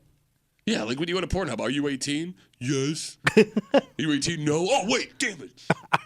Like, to your point, Tommy, like when you were a teenage kid, what did you have to do to get pornography? You had to get a magazine. Okay. You had to get a legitimate handbag. And you had to find someone that was going to be able to walk into that store and buy it for you, or someone that already had it. Yeah, and I had that same experience, right? I mean, I had DVDs, but I had to get it from somebody that burned it on their computer, which probably ruined their parents' personal computer. I didn't throw you any of my stash when I had that from... No, you never did. Really? No, thanks. They never asked. Thanks a lot. I'm glad that you didn't share that. Hey, old man, can I have some porn on your truck? I would have given you the porno tape. Would you have wanted his used? They're not used. They were unopened from Lyle Video. They're not used. They were CMF prizes. I find it hard to believe you would have a trunk full of pornography and you didn't use any of it. I had a trunk at home.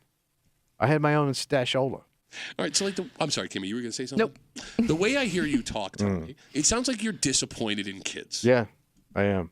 So with that statement, are parents excited or disappointed that kids are drinking and smoking and having sex way less? Because excited would be the first thought, obviously, right? I don't want my kids doing this stuff. I want them to be safe and grow up to be healthy, and this shows that maybe they are. But at the same time, there is kind of a longing in all of us for being young and dumb, and you're hearing that from Tommy right now. Well, there's more consequences when you're older. Exactly. Yeah. Right? Like the best times of your life are hanging out with your friends and doing things you shouldn't, because if something goes wrong, most of the time, everything will eventually be okay. But don't you want your child somewhat to push boundaries, to explore, to have an imagination, to be... Figure out the line. Curious. I mean, it's a natural... You want your kid to have a natural amount of desire...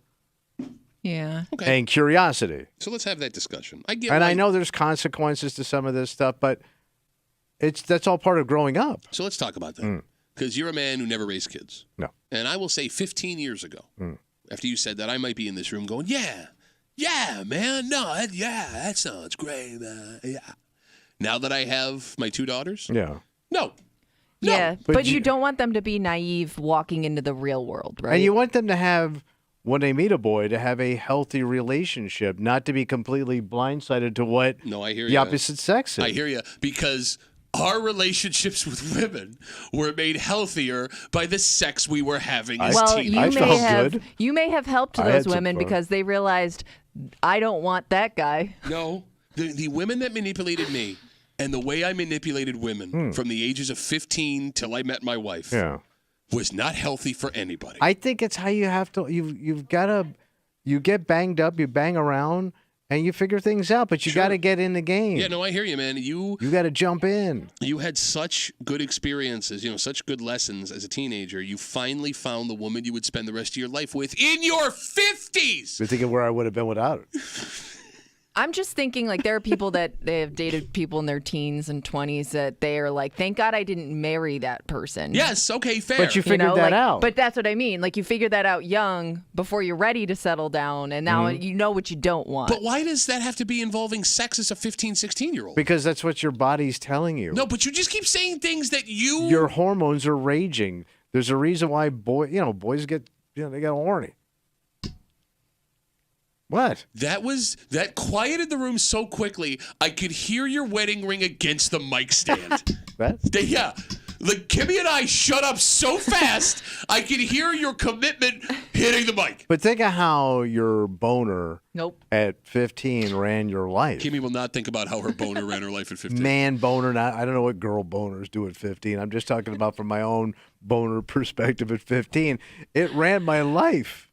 It's not running these kids' lives, it seems. And that doesn't make sense to me because but think about 15-year-old nature you. does this stuff. No. Think about 15-year-old you if you had unlimited access to pornography. I would have been completely drained. Okay. You probably would not have dated anybody. All right, so I mean... No, I think I would have died. Okay. Like I would have been on an IV drip. So teenage sex is down, maybe because of pornography. But, I mean, to that point... But that would make you want to go get some girl. No, but that would and try these things you're seeing. But that could also be what's making sex not happen, is because if these kids think that's what sex actually is, you're not actually going to get that, and that's not going to happen, All right, which is but they're warping. not even getting together to find that out. I don't know, Tommy. Stop talking about teenagers having sex, you weirdo. You are really selling teenagers should be having sex. It's making me uncomfortable. All right.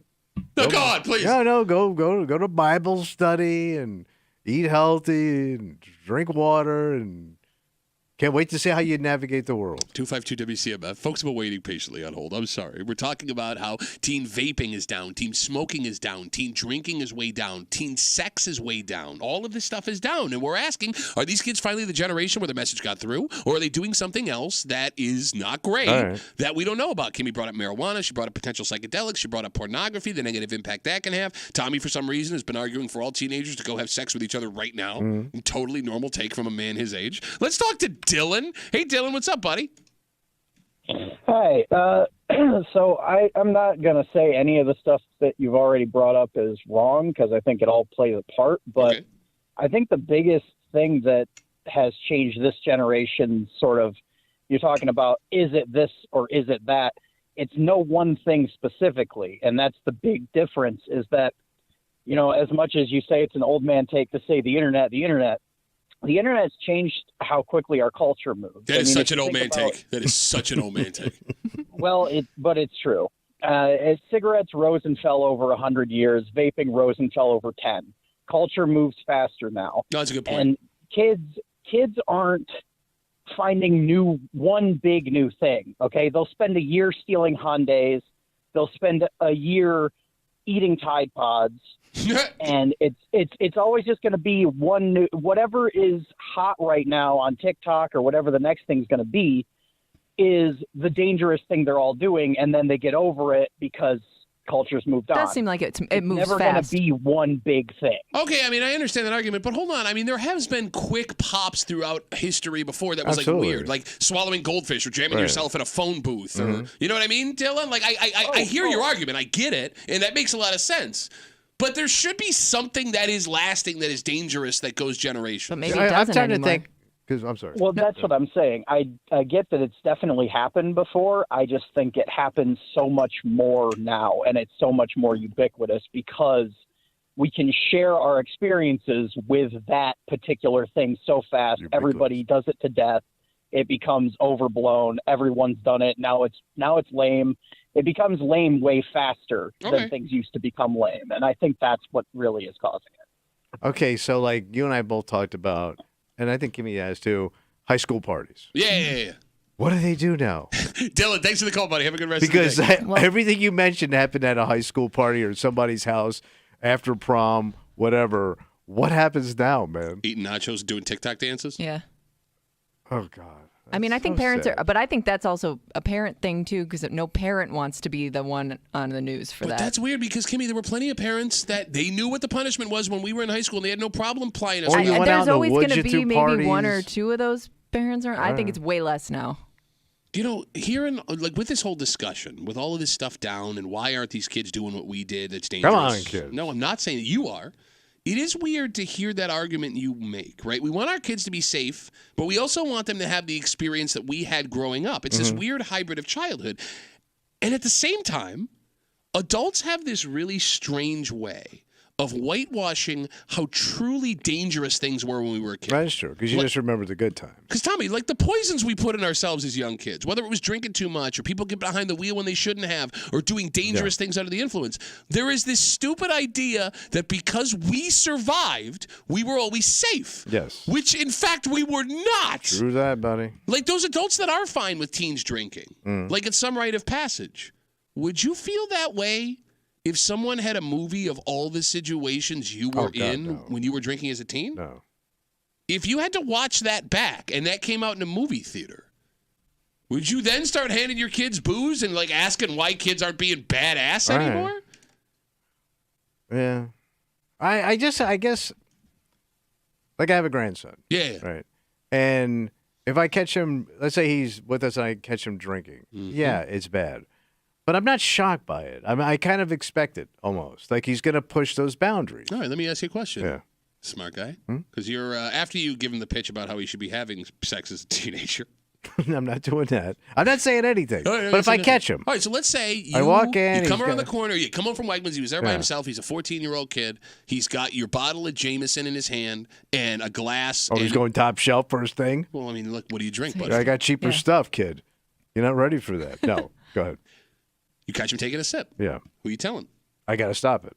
No, I didn't ask you stop it. I asked who you telling.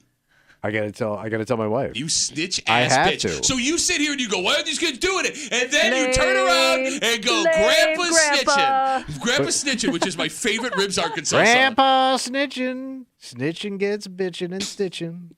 You were going to say. But I'm not going to I like to think I'm not going to light him up. No, everyone else will do that after you blow them in.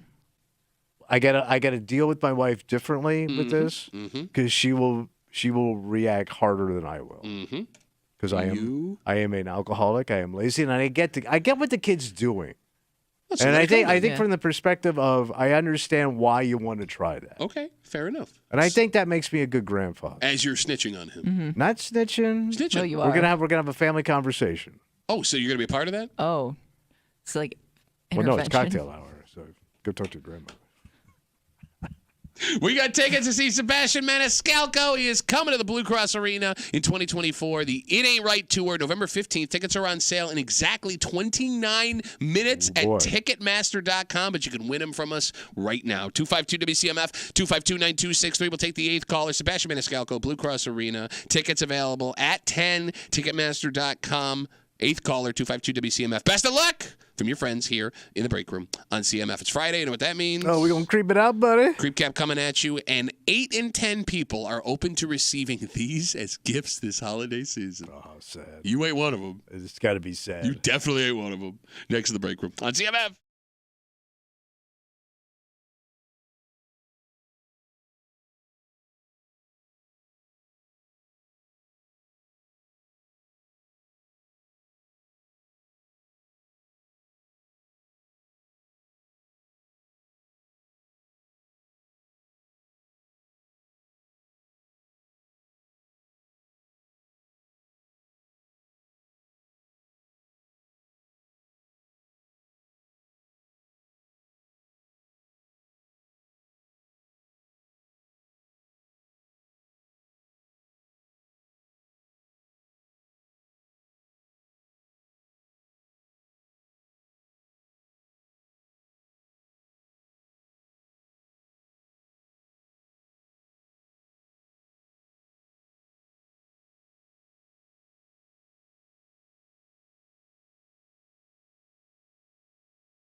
All right, I need you to listen before you freak out here. I'm not going to jump to anything. Because I know you're not one of these people, but a shocking number of Americans are. And it may not be what you think it is. Well, that's why I have to listen. Exactly. Listen. And then take it in first. You know, then don't you shoot your mouth. Don't say, before I say, Gotcha.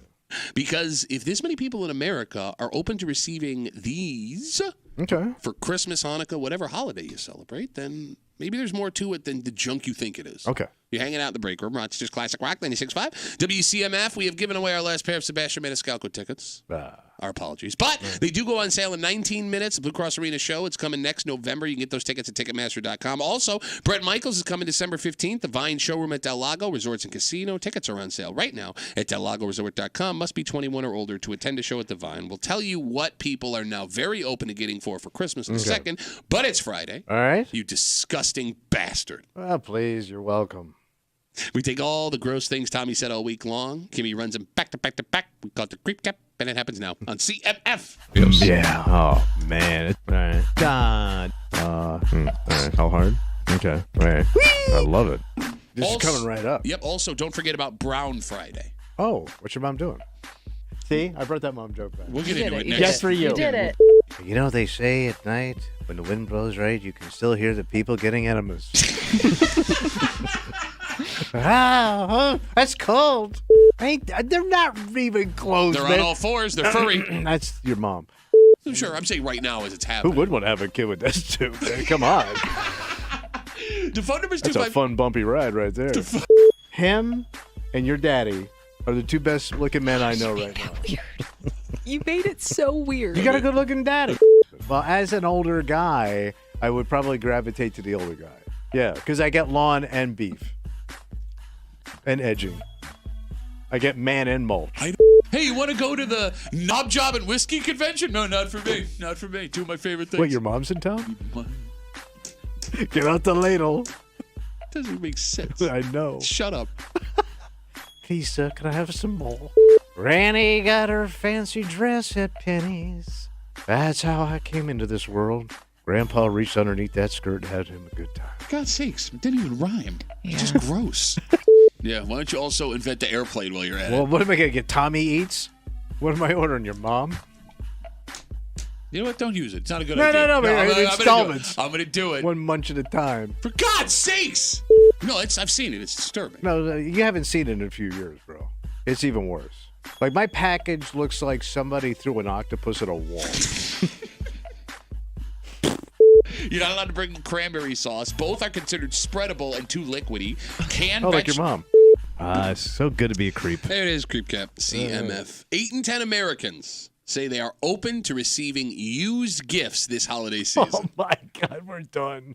What do you mean we're done? Used raggedy-ass stuff, stained up coffee ring crap. Kimmy, do you believe this?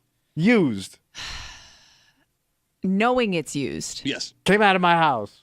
No, that's not necessarily That's it. you. See, no, what did I tell you? Yeah, You I mean, gotta it could sit be like and listen. vintage. Like I'm thinking like something vintage would technically be used, but some of that stuff's not cheap. Exactly. You know? So, like, I know your thought is, Tommy, I'm giving you my old TV or I'm giving you my old coffee. Junk. Yeah. But this could also mean vintage stuff that costs money. Clothes, furniture, pieces of art that have become popular with Gen Z, millennials. We're talking vinyl, things like that. All of these things, collectibles, are vintage used things that would fall under the umbrella of stuff that people have used before. Like we've talked about some of that like vintage bills stuff that goes for hundreds of dollars. Man, to get my I don't old, think anybody's going to turn their nose up at that. to get my old starter jacket back when I Yeah. was like 10. Oh, that'd be awesome. Yeah, if it's used, I don't care. All right. If my wife got me like used jerseys from the early 90s. Well, you're a collectible person, though. Not everybody's a collectible No, I person. hear you. Only 8 in 10 Americans say they're open to receiving used gifts this holiday season. So they're just saying it's all collectible. No, they're not saying that. We're trying to figure out what they mean And here. you're thinking collectibles. I think you can still appreciate something like that without having a collection of it. Why would I want it? Why would that be on Because my it's list? unique. A collectible. But that doesn't have to be a collectible. Collectible means I got to have more than one. You know, but you're the one saying Ballpark. collectibles. Yeah. Hi, I have a collect. I can't afford the bulls. All right, let me ask you this. All right. Let's say somebody made an old coffee table out of like wood from a barn. That so was they like, refurbish something? Yeah. They put something together. Yeah. It looks beautiful. It's been already done. You wouldn't put that in your house? I don't want that for a gift. Why? It's very. I mean, that's to your taste, not mine. You want to bring? I only get my stuff from Pier 1. You made a commitment to Pier 1. They got balls made out of plastic. They look nice. You put them in a glass jar. I want new. I hate antique crap. Really? I can't stand it. That's so weird coming out of an actual antique. And you had antique Look how you crap. treat me. Didn't you have like weird collections of stuff at your house? They were jazz figurines. Okay, but that's still collectibles. Yeah, but it was a weird thing. I don't know, but I don't want. I want good, new, fresh stuff. Okay, but here's the thing. I don't want all dinged up, scratched up. No, but most men your age would argue they don't make things like they used to, and it's a legitimate bitch. I mean, I understand. We were talking the other day about how expensive like handmade things can be. Did you know that the country of Italy? I read about this yesterday. What are they doing? The average country in Europe has 10 employees per business. Mm-hmm. The average business in Italy has just over 3. Do you know why? No, why? Because they make everything by hand. Because Italian craftsmanship is known worldwide. Whether it's a car, whether it's a coat, whether it's a piece of furniture, Italians make things well with their hands. Okay. That's why it's so much more expensive. All right, a lot of intense labor. But most stuff nowadays isn't made like that. People are willing to pay for Italian-made goods more because they believe it's all handmade stuff. Yeah. Okay. I mean, that used to be the way here. All right. You wouldn't want something from the 40s or 50s that you know is handmade that's going to last multiple lifetimes? I'm going to wear a derby when I'm driving around in my Packard? No, because they don't go make into the derbies track big enough for your head, although you would fit in a Packard. Kimmy doesn't know what a Packard is. You don't know what a Packard is? No. It was when cars were cars. Football team, Green Bay. It was the Cadillac of cars. Okay. Like, the more that I think about it. But you love this stuff, though. There's just something about a piece of history. You like the history. I like the connection, whether it's a furniture, whether it's like if somebody were to give me one of those green old refrigerators from the 50s, I would cherish that. Okay. I mean, they kind of make those new now. Yeah, though. but I know it's not that. You want like the actual I want the vintage actual thing. one. But you like the history of it, right? Yeah. All right. So if you came over to my house and I had my green fridge, I had my scratchy records, and my busted ass coffee table that one of our weird buddies with a bun made, you know who I'm talking about. And you sit down, we started having drinks. Yeah. And I started telling you all the history of this stuff. Okay. You would light me up in a minute. I would find you it go cool. to Tommy's house. He wants to walk you around and show you everything about his house and some stupid backstory about a fridge. I would sincerely find it very cool. And I'll be honest with you, I find sincerely my ass. I find it. Look at that antique. I find it very strange that you're not more into this stuff. So, both of my brothers are. Okay. And so is my father. Okay. And I just don't get it. It doesn't impress me, and I don't like the way it looks. I like it in a museum, but in people's houses, I don't get it. You ain't never been to a museum. You know I've been to museums. Yeah, museums that were free, like the Museum of Twine, like off of Route 66 when you were on the road bombing every night. Vintage jokes that have been done 1,000 times. He was the coffee table of comics. Rings all over him. I do think there is a difference here because I think we all also have family members that will give you something used simply because they don't want it anymore.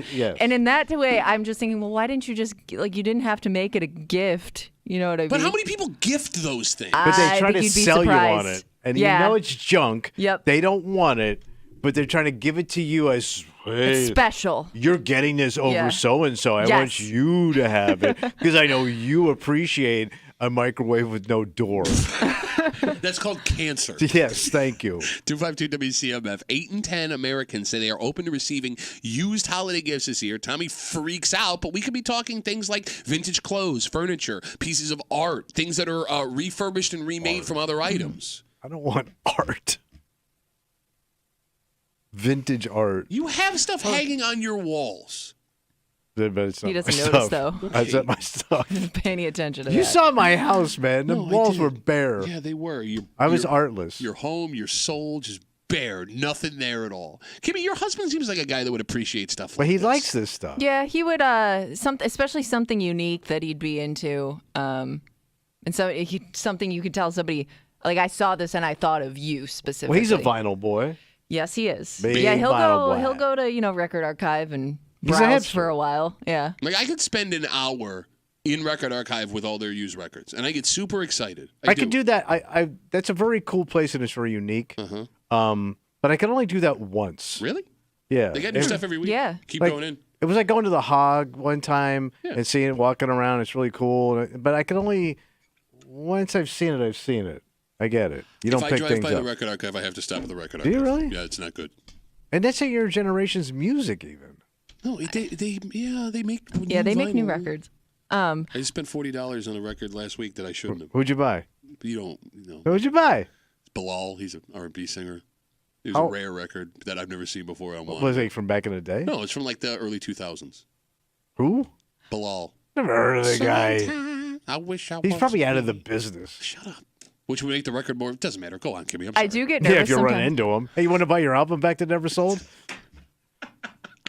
I do get nervous sometimes buying things like that for people that I know are really into it They're because picky. because I especially like with my husband, like I guess I wouldn't know if this is something special to him because, you know, Yeah. he knows the history of everything, so I don't know. I guess I wouldn't know if I'm really actually getting something that he That's likes. why you go to Target and get the new stuff and you're done. No, but how am And I- you get a receipt, return it if you don't like it. How do you return that stuff? You can't. Okay, but no, you're right. When you're buying specific things for people that You own it, baby. Like, how many people have come to you with Bills stuff? Like, oh, you like the Bills? You'll love this. And You're it's right. just something that's not that cool. You're right. According but, to you. But I've also had people come to me with stuff where they're like, hey, I just had this in my Yeah. garage, and my jaw drops that Yeah. thing still exists, and I take it in and Hit I or miss. cherish it. I All right. hold it. Well, what if they gave it to you? Yeah. Like Kimmy's point. Like, you didn't ask for it. I would love it. All right. I would love it. What if I don't like your busted ass coffee table? I can't return it to somebody. There is a woman, and in fact, I met her over the weekend, and this was the coolest thing that's ever happened to me. Really? Well, she went. Apparently, she was seeing my wife, Mm-hmm. and she listened to the show, and she knew that I collected sports jerseys. So her father was from Europe, Eastern Europe. Eastern Europe. Wait, Eastern Europe. And do you know who Alexander Mogilny is? I'm sure he played with the Sabres at some point. He did. He defected from Russia to play in America. They hit him in the trunk of a car to get him into the U.S. It's this I insane thought that's how story. they get most of their Sabres. Google the story. Anyway, this guy had a Russian national Alexander Mogilny jersey that he bought when he was living in the Ukraine. And Okay. he didn't know what to do with it, and he gave it to his daughter, and his daughter didn't know what to do with it, so she gave it to my wife because she knew that I love Yeah. jerseys, and it is one of my most cherished possessions. And I met this woman's sister at Bill Gray's in Chi-Li on Sunday. She and came out. Yeah, she brings it up to me, and I've had this thing in my basement on my wall forever. Every time I look at it, a big smile on my face. Yeah. It's got Mogilny written in Russian on the back. Oh, my I've never God. Wait, in Russia. I've never seen one of these in my life. They made these only in Eastern Europe. And this woman, I was so thankful to put like some face to someone close because it's one of the greatest things I've ever gotten. And it was purchased in like 1989 in the Ukraine, and it's awesome. And I never would have gotten it had some person not thought to gift me that used item. All right. All right. So shut up. All right. You just jealous because you ain't got a CCCP Alexander Mogilny That's when sweater. commies were commies. That's right. And that's so commie that he left in a trunk. We come back, wrap it up, tell you what we're doing Monday next here in the break room on CM.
That's going to be Rapperoo. Radio Friday Rapperoo. For Friday Break Room CMF, we will be back here Monday. I'll be hanging out on Sunday, despite the Bills' bye week, at the Bill Gray's Tap Room in North Greece. I'll be there for the 1 o'clock games. Come hang out. Let's eat some cheeseburgers. Relax. I'm going to eat all the fries. Like I said, if you're there and you're not going to finish your fries, I will finish your fries. Oh, Fat Pat is back. That's right. Cheat day, baby. Call your friends. So come hang out for the WCMF home field advantage. Relax. Enjoy some football. No Bills anxiety. Yeah, no pressure.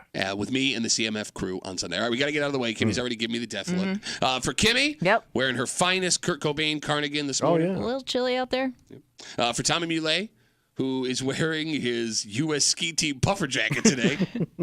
My name's Pat Duffy. We'll see you tomorrow, Monday morning, here in the break room, 6 a.m. on 96.5 WCMF.